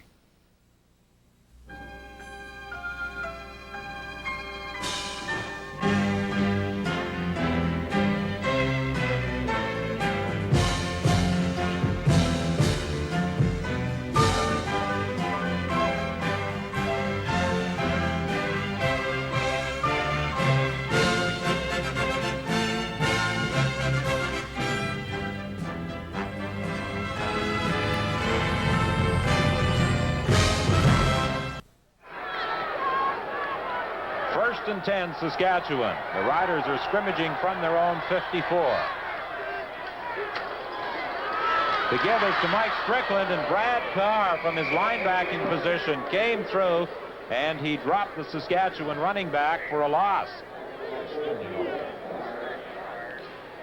Ottawa certainly mixing up its defense in this second half after encountering some problems in the first 30 minutes. Well, with that 4-4, they can stunt their linebackers in many different formations, and it really confuses the blocking of that offensive line. They don't know exactly who to block.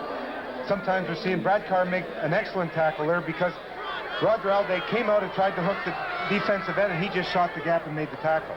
Brian O'Hara has replaced Laurie Stallroot at slot back for Saskatchewan on 2nd and 11.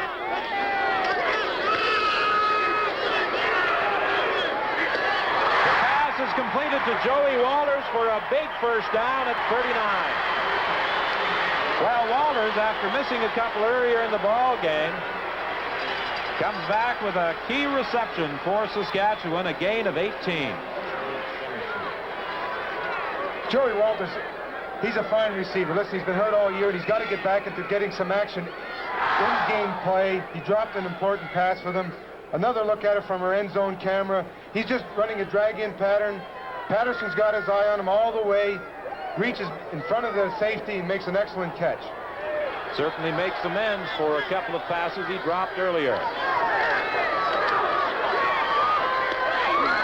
to swing it out to Harlan Huckabee. It goes incomplete. John Glassford was over covering the intended receiver, and quarterback Lloyd Patterson was also under some pressure.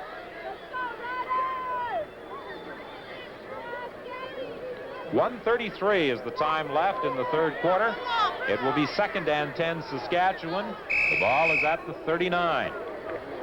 That week off has made quite a difference to Saskatchewan, fellas, I'd say, for the fact that they've had a chance to get a lot of the players that have been coming into camp weekly into a lineup, and they're a lot more poised football team today. That seemed to be the feeling last night of Ron Lancaster.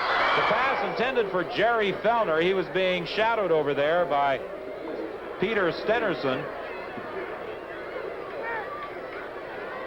Patterson overthrew the intended target. Don, he's waiting for the receiver to get open instead of anticipating that he will be there. Ottawa came with the safety blitz. Excellent pass protection from the offensive line, but he's holding that ball too long. He's holding the ball at least 2 seconds too long and not dropping it down in the areas where the receiver is there. Patterson will hold as McAreedy tries for 3 from 47 yards out.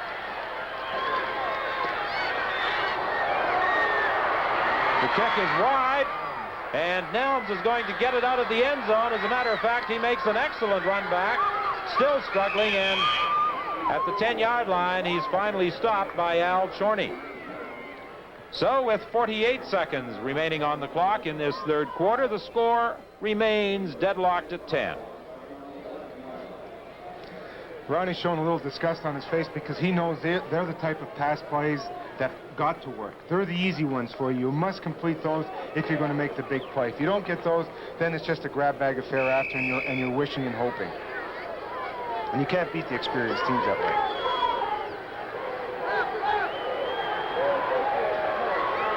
Ball is positioned at the 11. Jimmy Jones replacing the injured Condredge Holloway at quarterback. Gives it straight ahead to Calvin Prince. He spins to the 15-yard stripe. A gain of 4. It will be 2nd and 6. The Riders have made a lot of changes in their defensive lineup, and Ottawa has had, as we mentioned earlier, a number of different people at running back positions during the course of this 1979 season. Had Mike Murphy out for quite a spell. They figure that he should be ready to return in about another week.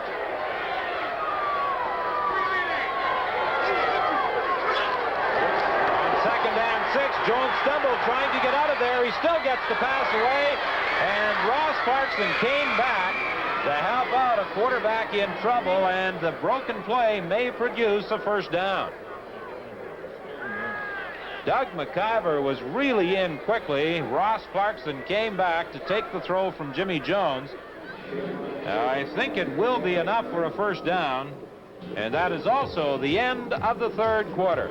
Let's pause for this message.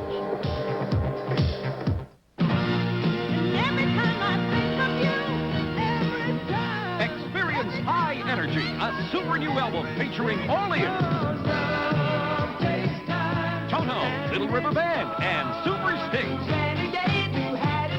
Dr. Hook, Gino Vanelli, and the Rain. High Energy, a super new album from K-Tel. It's in stores now.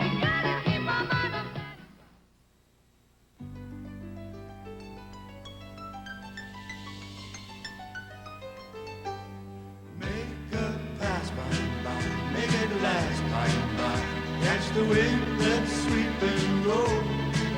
Skim the surface, rest below. Swing around, back you go. Make a pass, make it last. Almost time to let go. Take the time to share with friends. Take a while, share a smile. 'Cause when you're smiling, just keep on smiling. Blue smiles along when you can. Take your time when you can. Blue will smile with you. Smile along when you can. Take your time when you can. Blue will smile with you.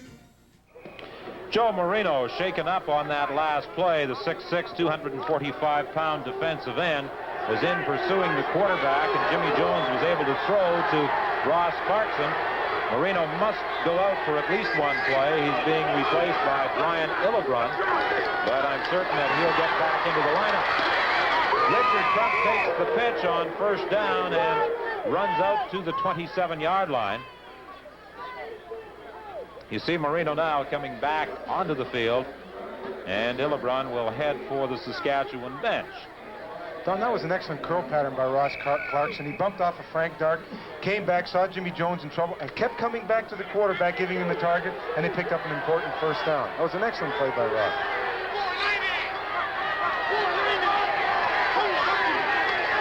Second and 5 for Ottawa. Jones in trouble. He gets the pass away, and it is Bruce Walker who makes the catch, fumbles the ball. Saskatchewan has recovered.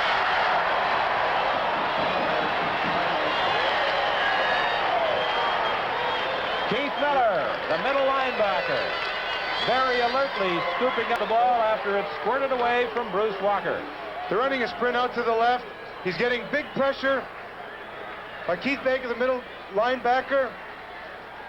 Comes back, Walker makes an excellent catch, and then gets stuck really hard by Ray Marlowe. What could be a key turnover. It's 1st and 10 Saskatchewan at the 44 of Ottawa.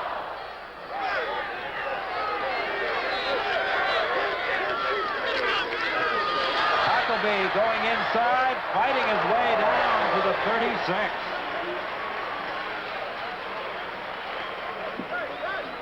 He had to work for most of that all by himself, and he continued to struggle down to the 36 of Ottawa. A gain of 8, it will be 2nd and 2. O'Hara comes in. Jerry Fellner goes out. Lancaster helping his quarterback, Lloyd Patterson.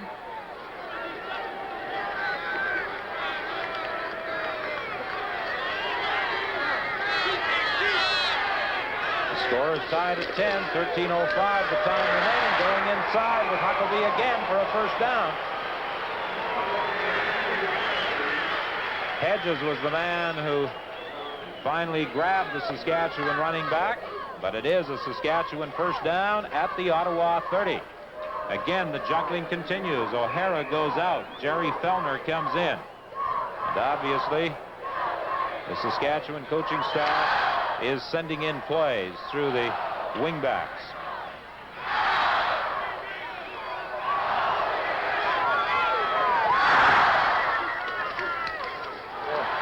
Huckabee spins off the first defensive charge. However, Piaskowski and Carr were there, and they drove him back. He got to the line of scrimmage, not much further. Lancaster again talking to Brian O'Hara. He'll be sending him in, and this time Laurie Skolrud comes out. Maybe we'll see some of that old Ron Lancaster flair here. A little bit of motion, send those safeties, those slot backs up through the safeties, go on top. Wilder goes wide right. Joey Walters splits to the left.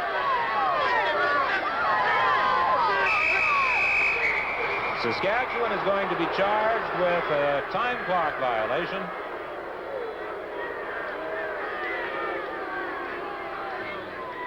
Too long in putting the ball into play. Saskatchewan. Geez, there's no excuse for that, Don. He's even bringing the play in. The play could be called in 5 seconds. I'm sure they're breaking down in the huddle. That's the third time this game now that they've done that, and at crucial situations. You can't let that happen. I can see Ronnie just pulling his hair out on the sideline down there. Not quite, but he's close.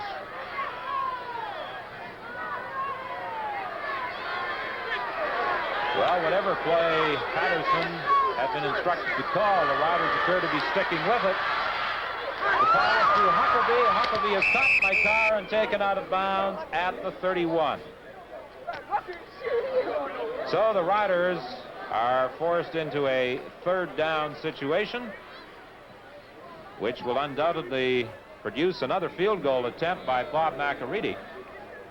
11:31 is the time left in the game. The score is tied at 10. Saskatchewan into a 10-0 first quarter lead. Ottawa got a field goal in the second quarter, and in the third quarter, the Riders scored a touchdown. Jimmy Jones running 11 yards. It was converted by Jerry Organ. And now McAreedy will try for 3 from 38 yards out. He has the length. It is good.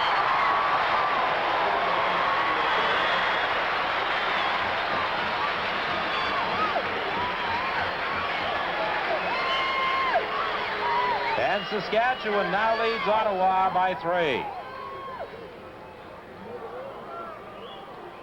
11:16 is the time left in this ball game. After losing 11 in a row, Saskatchewan looking for its first win of 1979. Jimmy Jones directing the attack for Ottawa, scrimmaging 1st and 10 from the 35. Good fake inside, setting up the screen to Prince. Good play on the sidelines by Ray Milo. He fended off the block and brought down Prince, but Prince had a gain of 7 before being stopped. However, had that block on Milo been successful, Prince may have gone much further. Excellent open field tackle by Milo. Jim Coob at 6'6", 260 in his face. He sheds off the block and makes a excellent play.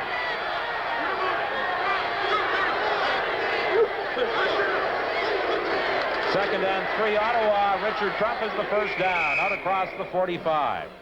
Doug McIver was there to halt his progress. We also have a timeout with 10:14 remaining in the ball game. Planet Earth stretches 25,000 miles at its midsection. Giant oceans separate vast land masses. Rugged mountain barriers reach beyond the clouds. Yet here is a world of 4 billion people who move from city to city faster than the wind. Boeing is pleased to play a role in making this world just a little smaller. The world feels a whole lot better when the people of the world all get together. The world feels a whole lot better when It isn't such a big world. See! All the places and the faces. Feel! All the loving and the laughter. Bring it all together, and you'll see the world feels a whole lot better when the people of the world all get together. Boeing jetliners have done more to jet the world together than anything ever made by man. The world feels a whole lot better when we all get together.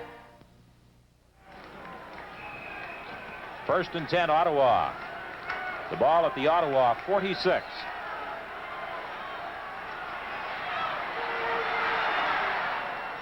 It's complete to Walker. It's another Ottawa first down as he takes it out of bounds at the Saskatchewan 54.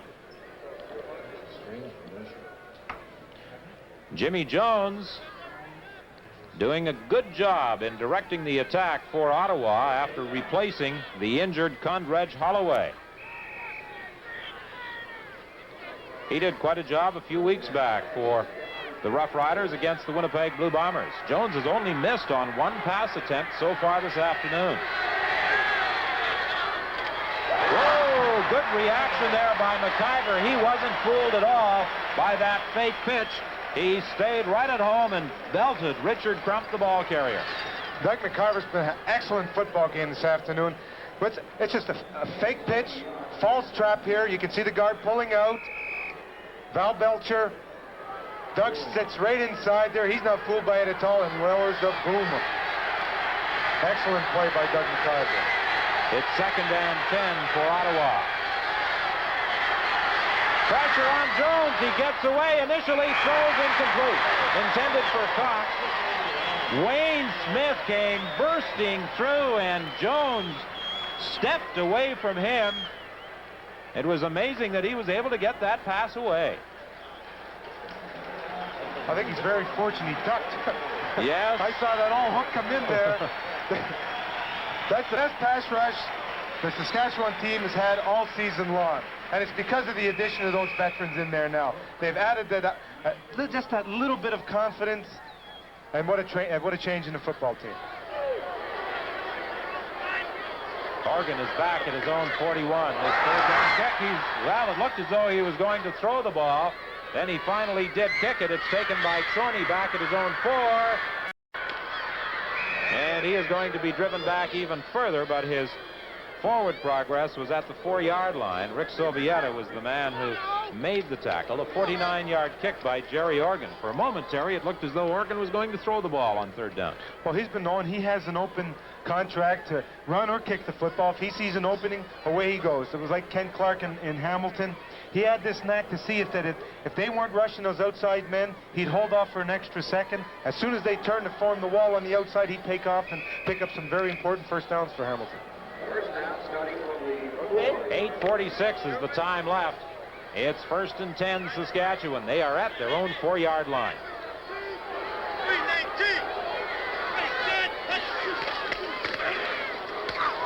Huckabee out to the 7-yard stripe. Brian Hedges was in on the stop, along with Finucci.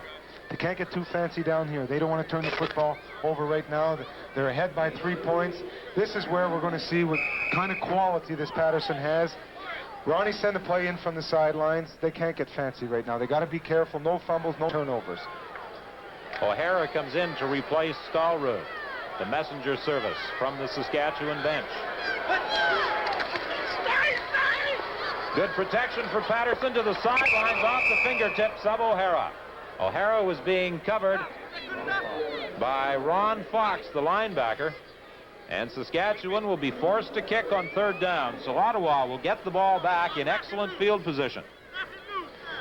You can't fault Patterson on plays like that. These receivers, listen, you guys, you've got to come up with the ball. You know, if he puts the ball there to be caught, you got to come up with it. He's had 3-4 balls dropped on him this afternoon in crucial situation. Here's another one. He ran a good out pattern. He had the man beat. It's on his fingertips. He's got to come up with it.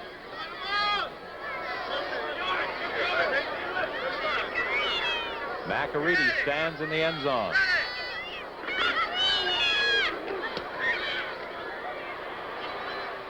Nelms takes it at the 42. The blocking wall forms, and then Nelms runs into some problems. He gets it back to the 30-yard line. That's where Ottawa will scrimmage when we return.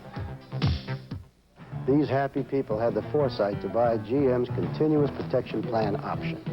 Most mechanical or electrical repairs their new vehicles may need for 3 years or 60,000 kilometers will cost them at the most $25 per occasion. Fred does a lot of driving, so he increased his protection to 80,000 kilometers for a couple of dollars more a month. So talk to your GM dealer about the details of the continuous protection plan. Do what Bob and Marge and Fred and Alice did and relax. The Roughriders from Saskatchewan leading by 3, but they are in danger of seeing that lead disappear with 7:22 remaining in this ball game. It's 1st and 10, Ottawa at the Saskatchewan 29. The pitch to Richard Crump.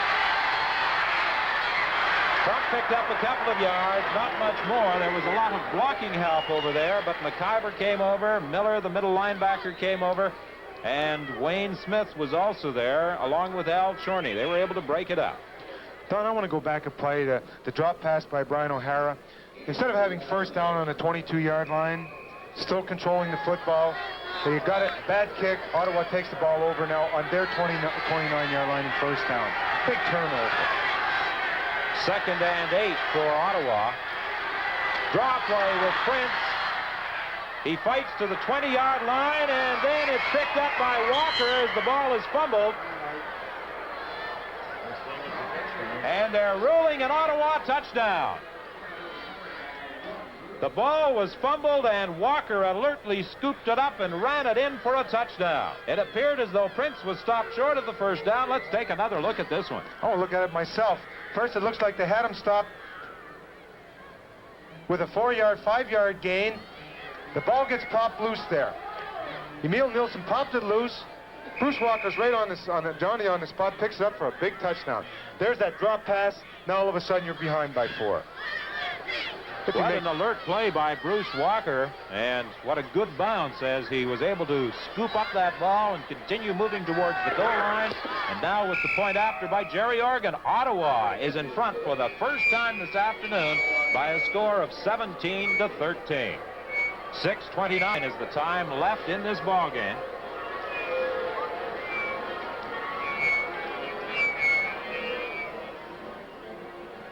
The Ottawa Roughriders in the Eastern Conference standings, 12 points, 5 behind the leading Montreal Alouettes. And of course, Ron Lancaster's Saskatchewan Roughriders are still looking for their first victory of 79. A dejected Saskatchewan coach pacing back and forth at the Rough Rider bench. He's living right now. Now, he knows mistakes like that are going to lose your ball games against teams, experienced teams. And it's that type of play that you've got to complete if you're going to win. You can't win with that type of play.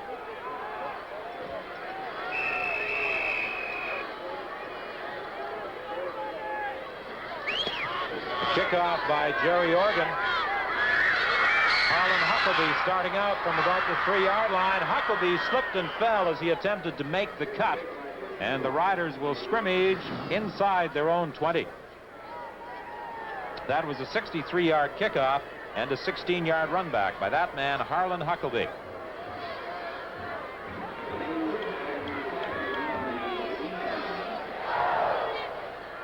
The ball is positioned at the 18-yard line. 6:25 is the time left. The Ottawa Rough Riders leading in front for the first time this afternoon, 17-13.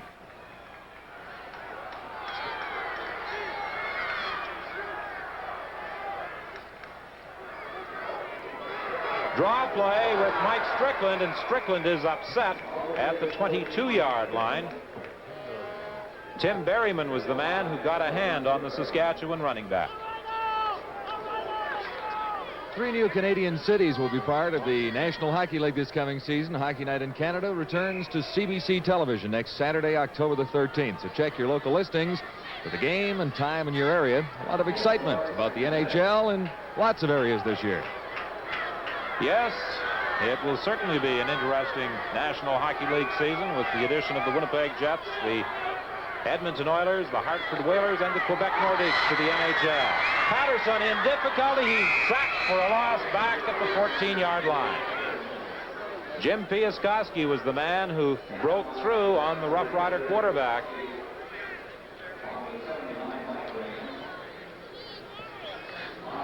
Keep your eye here on Tim Berryman, number 41. This is one of the positive aspects of a 4-4 defense. He can blitz, he can stunt with that 4-down lineman, and he can pick the avenue that's open. Puts enough pressure on the quarterback, Patterson, to give you enough time for Piaskowski now to pick up and throw him for a sack. Once again, Ottawa will get the ball back in good field position as McAreedy is kicking from the goal line. Oh, that one was almost blocked.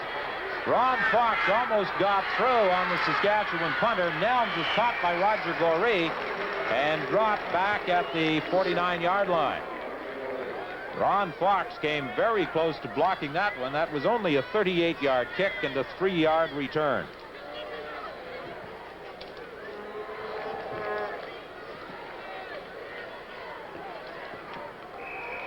Well, from our ground level camera here, we're going to see how close Ron Fox comes inside. Mike Broom picks up the inside block by the back, leaving a good avenue for Fox, but he came a little bit too wide. If he came inside another foot or so, he would have had his hand on that ball. On first down, Calvin Prince is stopped at the 45. 4:36 the time remaining as the seconds tick away. The Ottawa Rough Riders in front by 4 in no rush to put the ball in play. They want to use up just as much time as possible on every down.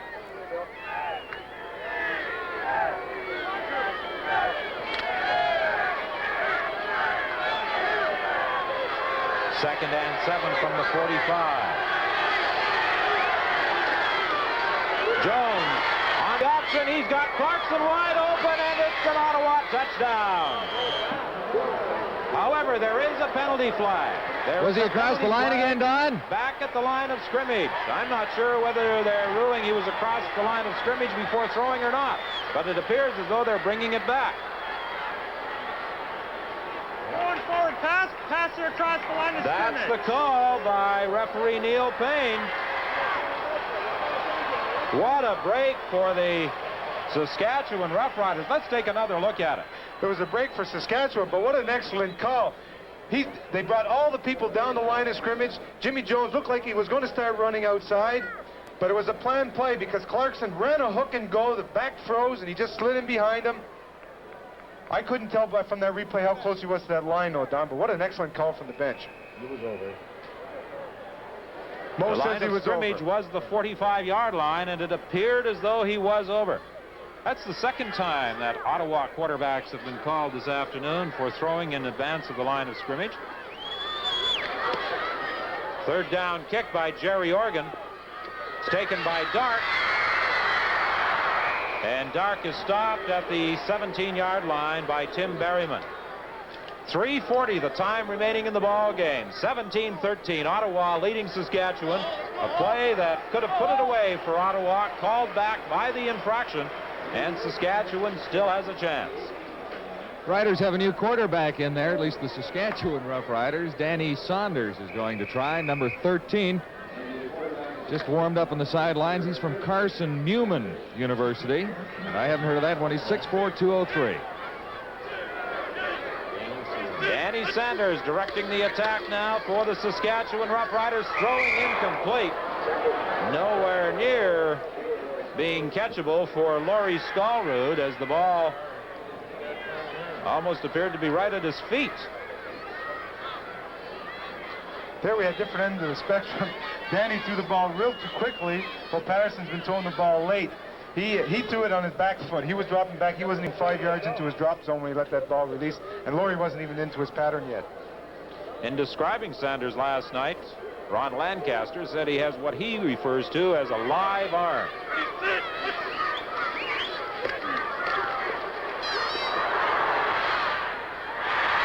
Joey Walters for a first down at the 35. We have a timeout with 3:02 remaining in the ball game. We'll be back right after this. If you want a small color TV set with a really great picture, express tuning, and ultra-modern styling, then buy a Sony Trinitron. If you want a medium-sized color TV with the same great picture plus infrared remote control, then there's a Sony Trinitron for you too. If you want a really big color TV with all the features imaginable, you can now buy a big 28-inch Sony Trinitron. No matter what you want, there's a Sony Trinitron for you.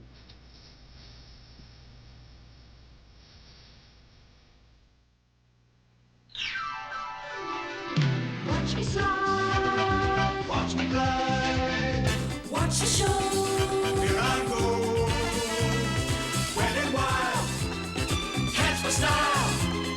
Watch the show. Here I go, take a ride, share a smile. Time now, keep on smiling.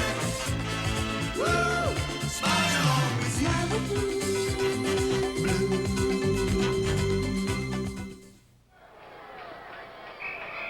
Well, Danny Sanders certainly rifled that last pass into the arms of Joey Walters. It's 1st and 10 Saskatchewan. They're at their own 35.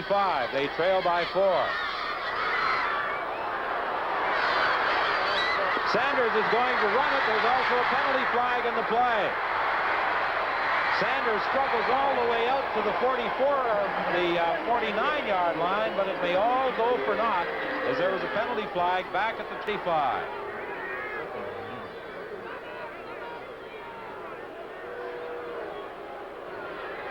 It's going to be brought back.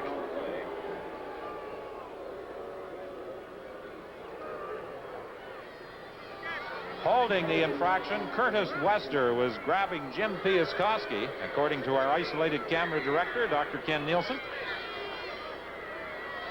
Sanders, in the description of Ron Lancaster, has a very quick release. He has that quick wrist. He doesn't have a big windup when he throws the ball.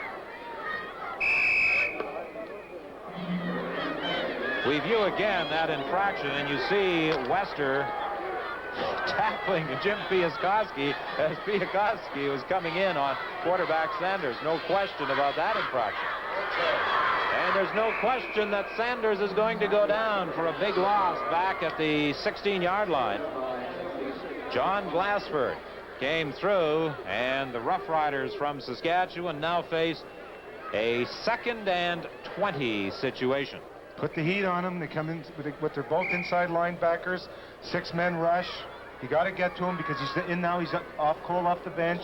Doesn't know his receivers that well. Really doesn't have a good feel for the game. And we get the sack. Very important. Roger Aldag, the injured Saskatchewan player, he'll be replaced at guard by Tim Hook. Make it 2nd and 28. The 10-yard penalty for the holding infraction, now the 8-yard loss. I think they remember last week against Montreal when they controlled the game for about 59 minutes. In that last minute of the game, they went into a prevent defense, and Montreal moved for a 102-yard touchdown. And talking to the guys last night, they said, if it comes down to it this time, we're not going into that prevent. We're coming with everybody. 2:30 the time remaining. 2nd and 28, Saskatchewan. Sanders throwing it up. It's picked off by Fox, and that should be the ball game. They rule that Fox went down in one knee, and quite correctly at the 40-yard line. Joey Walters was the man who made the tackle. Sanders on this particular pass just seemed to flip it up there for grabs. Well, they're coming with a very strong pass. He steps back up in the pocket when I think he should have stayed back there because he came into the flow. Nobody really was open. Wilder was there, but he was covered. 4 men in the area. He threw the ball up for grabs. 2:18 the time left. 1st and 10 Ottawa. The ball at the Saskatchewan 40. Richard Crump taking the pitch and doing a fine job of picking up 7, perhaps 8 yards before being corralled by Wayne Smith.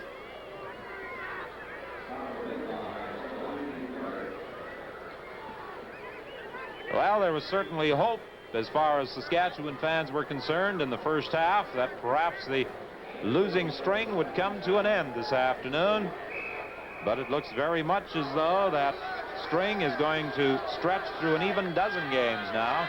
as the Ottawa Roughriders lead 17-13. 2:04 is the time left, but most importantly, Ottawa has the football at the Saskatchewan, well, down now to the 26-yard line as Prince picks up the first down.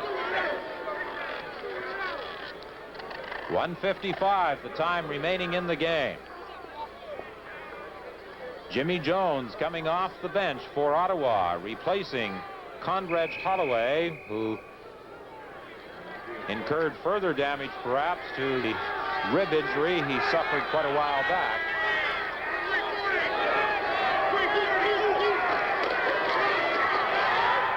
Richard Krupp dropped for a loss back at the 30. 1:40 is the time left. Wayne Smith and Doug McIver both broke through on the Ottawa running back. Mike Samples also helped stack things up. It will be second and 12. 1:31, and the seconds are ticking away. Martin Koss goes wide left. The pitch to Richard Krupp. Krupp trying to get outside. He does, and then goes out of bounds at the 22. Well, with 1:18 remaining, I'm sure the Ottawa Roughriders, yes, they opt for the field goal unit.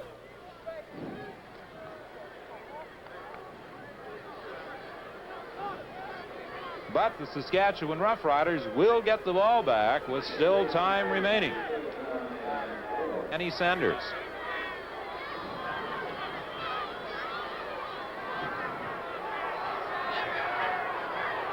Oregon's field goal try from 29 yards up.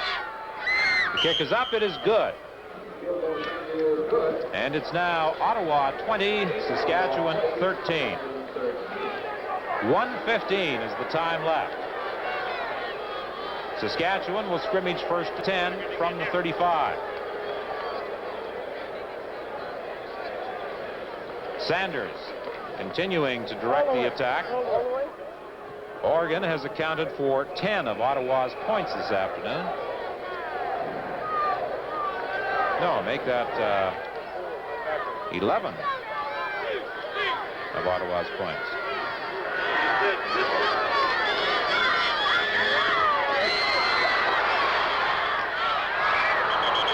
Off the hands of Joey Walters. Joey's having a tough time this afternoon. He seems to be trailing the ball too much. He's not putting his hands out there to catch the football. Don't let it hit your body if you don't have to. The only time you bring it into your body is when you're protecting it. Reach out there and get the football. That ball hit him right in the elbow. Plays like that, Jimmy, he's got to come up with the catch. I mean, they're easy. That's pitch and catch. Can't make them. You can't make the big one. 1:09 is the time left. Second down, Saskatchewan. They are at their own 35. Sanders throwing incomplete. Intended, it would appear, for Jerry Fellner.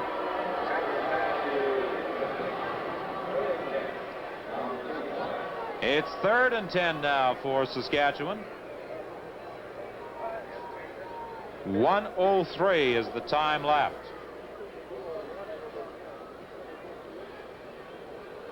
Let's re-examine our mathematics and only give Jerry Oregon 8 points this afternoon. We finally got it straight. Mosimovich, you on the ball over there? Okay. Well, this could be the ball game right here on 3rd down. The pass is complete to Willie Wilder. He makes the catch at the 49 for a first down. There is still hope for Saskatchewan. A key 3rd down pass from Danny Sanders to Willie Wilder.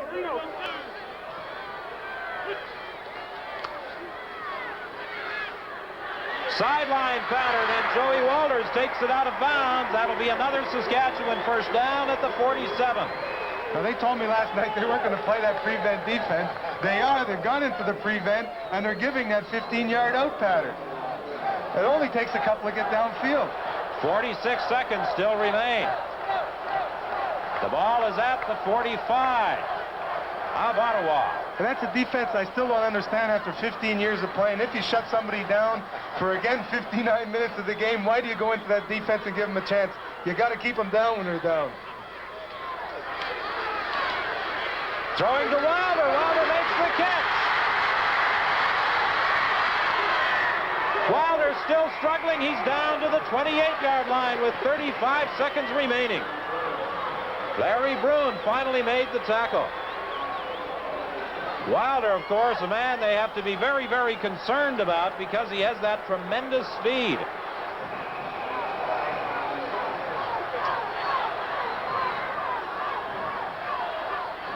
Danny Sanders may just emerge as a Saskatchewan hero. Walters is wide open. Walters on the sideline.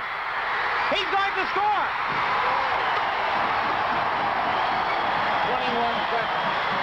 21 seconds remaining, and Joey Walters has moved Saskatchewan within a point of tying this ball game. From the GOAT to the hero, you never say die. They're in the prevent defense. The out pattern is going to be there. The 15-yard out. And if he slips at all, which he did do, it ends up in a touchdown. Well, it's going to be a two-point conversion attempt. Let's take another look at the pattern that Walters runs. Well, it's there because the cornerback is playing 20 yards deep. He doesn't have to because he shut him down the whole game. He's just giving a wide open area to catch the football. And because of the turf the way it is, it's wet out there. One little fake down, he falls down, and then we got a touchdown. So here it is, a two-point conversion try for Saskatchewan. Sanders throwing into the end zone. Who's got the ball? No, it's intercepted by Mike Nelms, and the score holds 20-19. Well, Mike Nelms, we talked about what an outstanding back he was. Now, he doesn't call that defense. He plays the defense that's being called. But here he is down in the goal line. He's now hugging Joey Walters like he's supposed to. The ability that he does have, he bumps him, stays on the inside of him. You see, he's got his eye on the football, goes up high. Excellent interception. Got to come up with that big play down there. Whew, what a finish. Well, the Rough Riders went for broke. They went for the victory with the two-point conversion attempt. However, it was unsuccessful. The score holds at 20-19. And while it looks very much as though it will be a loss for Saskatchewan, it's something of a moral victory for this green and white team. Without a doubt, the way they played inspired football today. At the beginning of the season, as the season progressed, we thought maybe it's going to be a 3, 4, 5-year rebuilding program for Ronnie Lancaster and the Saskatchewan Roughriders. But it's very obvious all you have to do is bring some experienced talent in here, settle on the rookies, give them a little bit of guidance, and look what happens. You can't play for the tie. You go this whole game, you can't go away the bridesmaid. You got to go for the big win, and they didn't get it. Intercepted ball in the end zone, works the 10-yard line, doesn't it?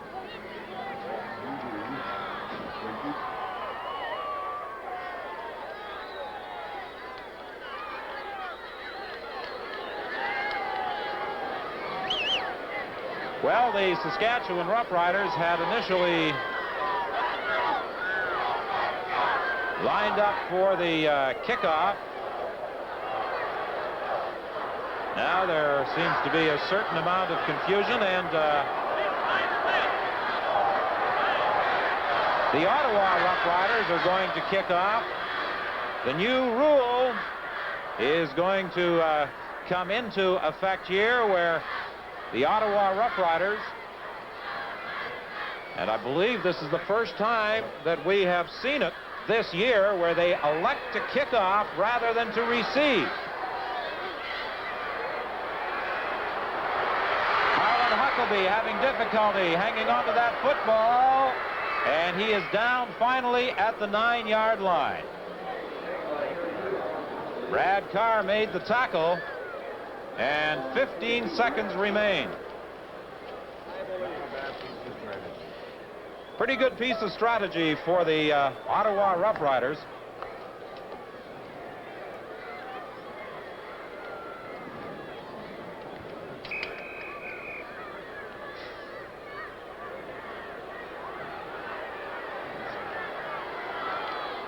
First and 10, Saskatchewan, with the seconds ticking away. This undoubtedly will be the final play of the ball game.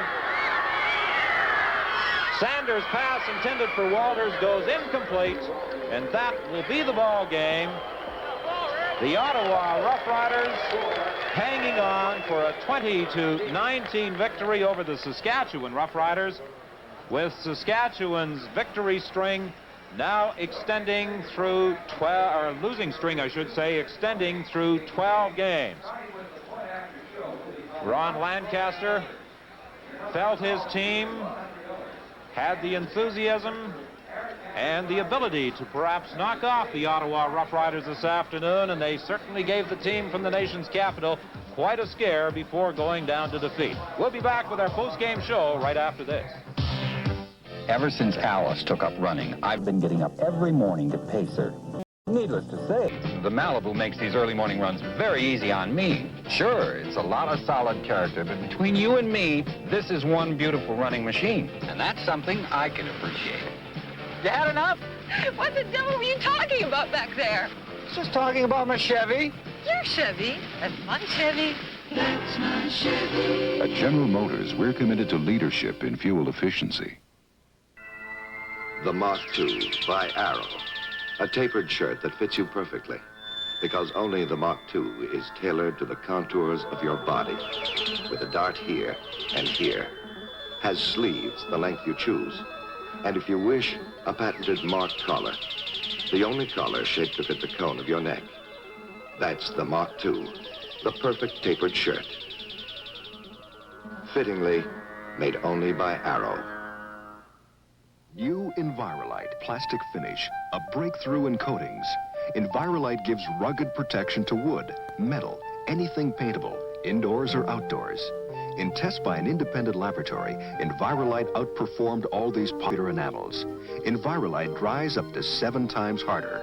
It holds its high gloss up to 5 times longer. And unlike these enamels, Envirolite even washes up with water. New Envirolite, in a class by itself.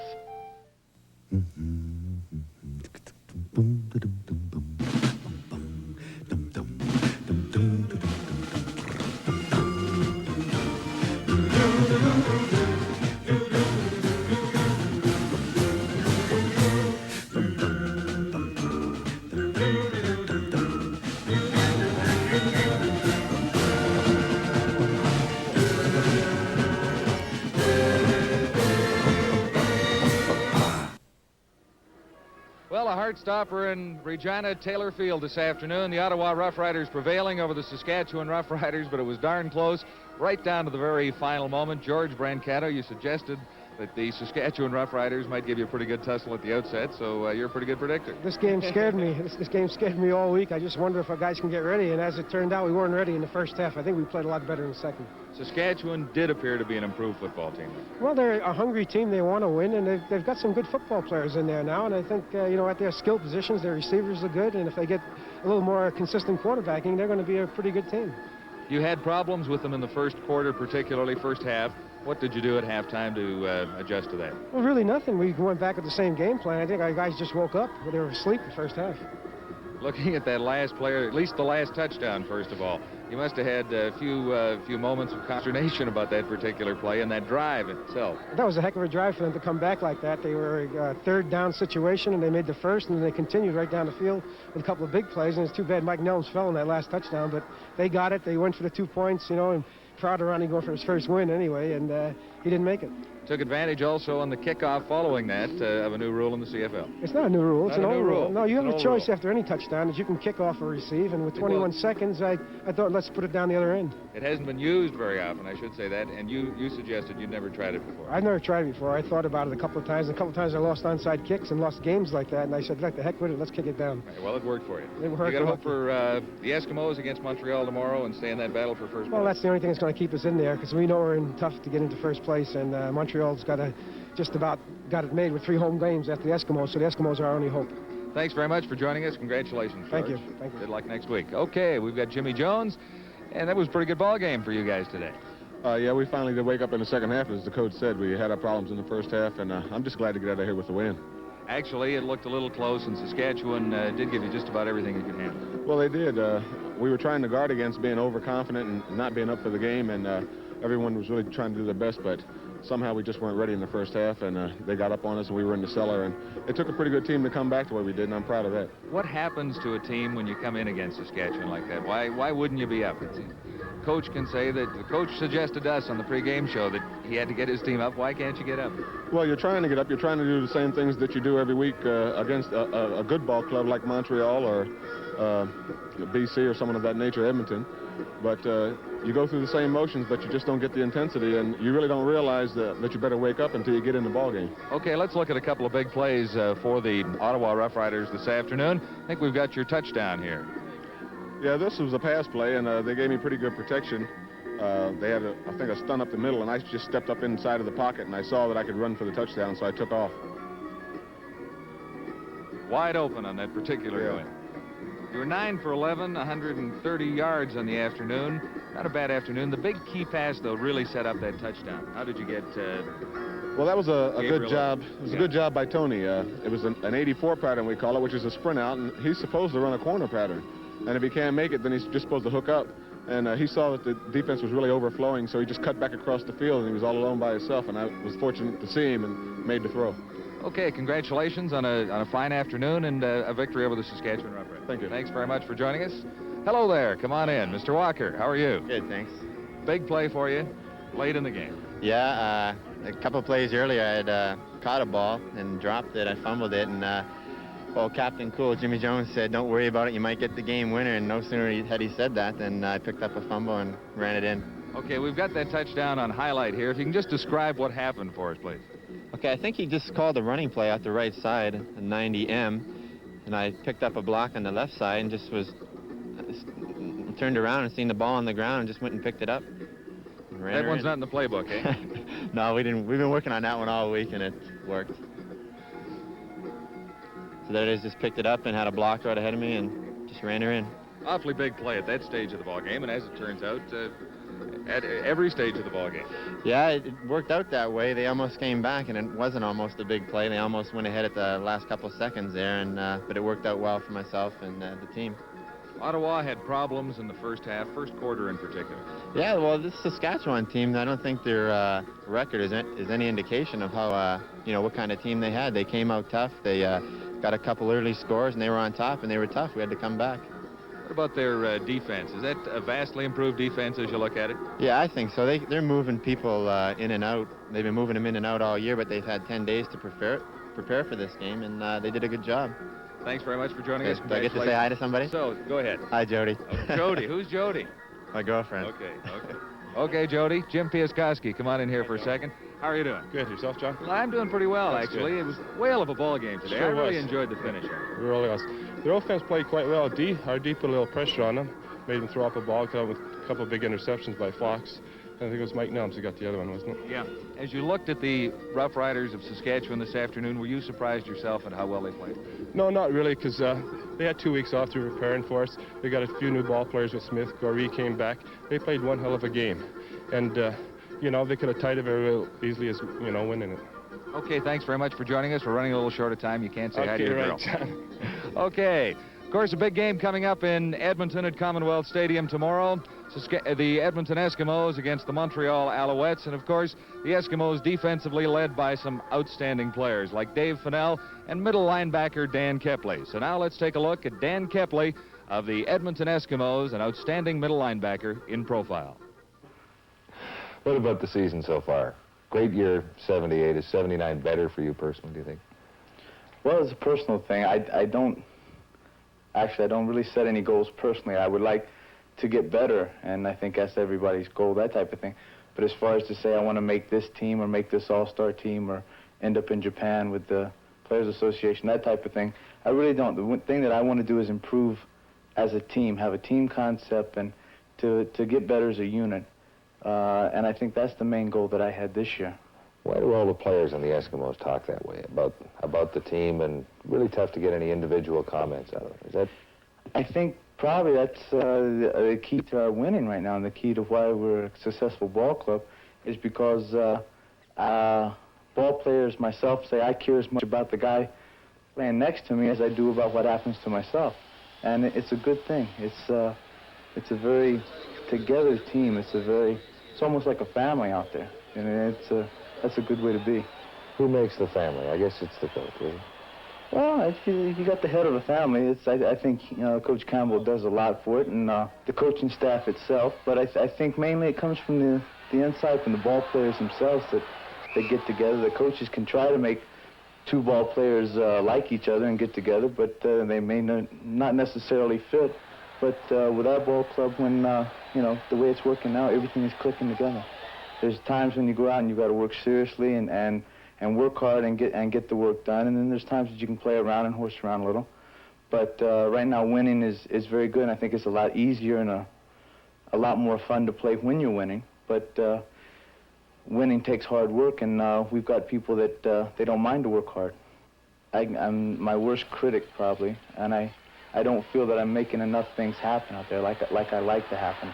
Make a big play, cause a fumble, or intercept a pass, or make an important tackle type thing. How do you make something happen out there? What does Kepley do to make something happen?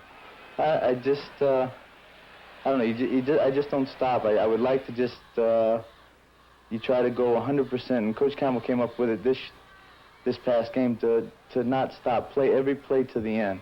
And it's the type of thing that you may be going for an interception, but you think all of a sudden I look and I think maybe Butler can intercept it instead of me, and so I don't go it and he doesn't go for it. Neither one of us intercept it.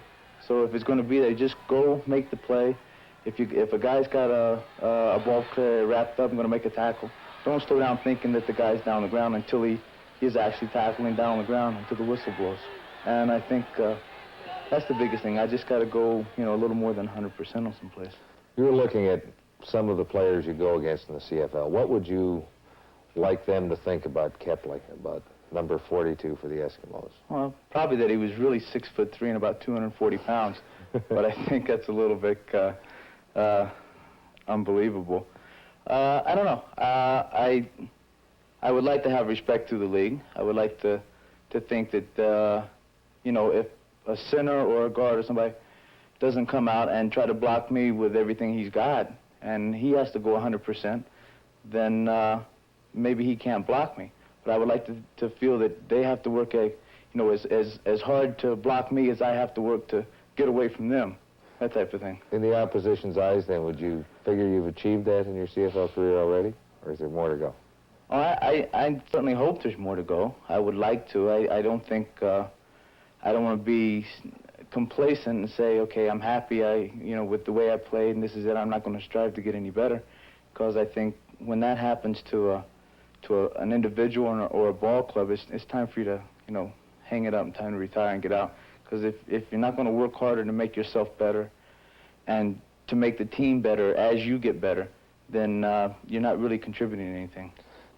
What else is important in your life besides football? What else do you get involved in? Well, I just recently, bought this house here, and I've been spending a lot of time here. And football's been good to you? Well, it's made it able for me to make an investment like this. I've been living in apartments most of my life, and you're just throwing away money. So it's nice in that sense. I've just gotten the landed immigrant papers, which, will give me an opportunity to take a second job or other employment. And I'm not really sure about what I want to do, because seriously, I've only played football all my life and done the odd jobs in the off season. So some type of PR, sales work or something, I would really like to get into it right now, but I still, it's still a long season. We've got a lot of games ahead, and right now that's number one in my mind. The tough guy image, middle linebacker, all-star, do you put that on all the time, or are you a pretty tough guy?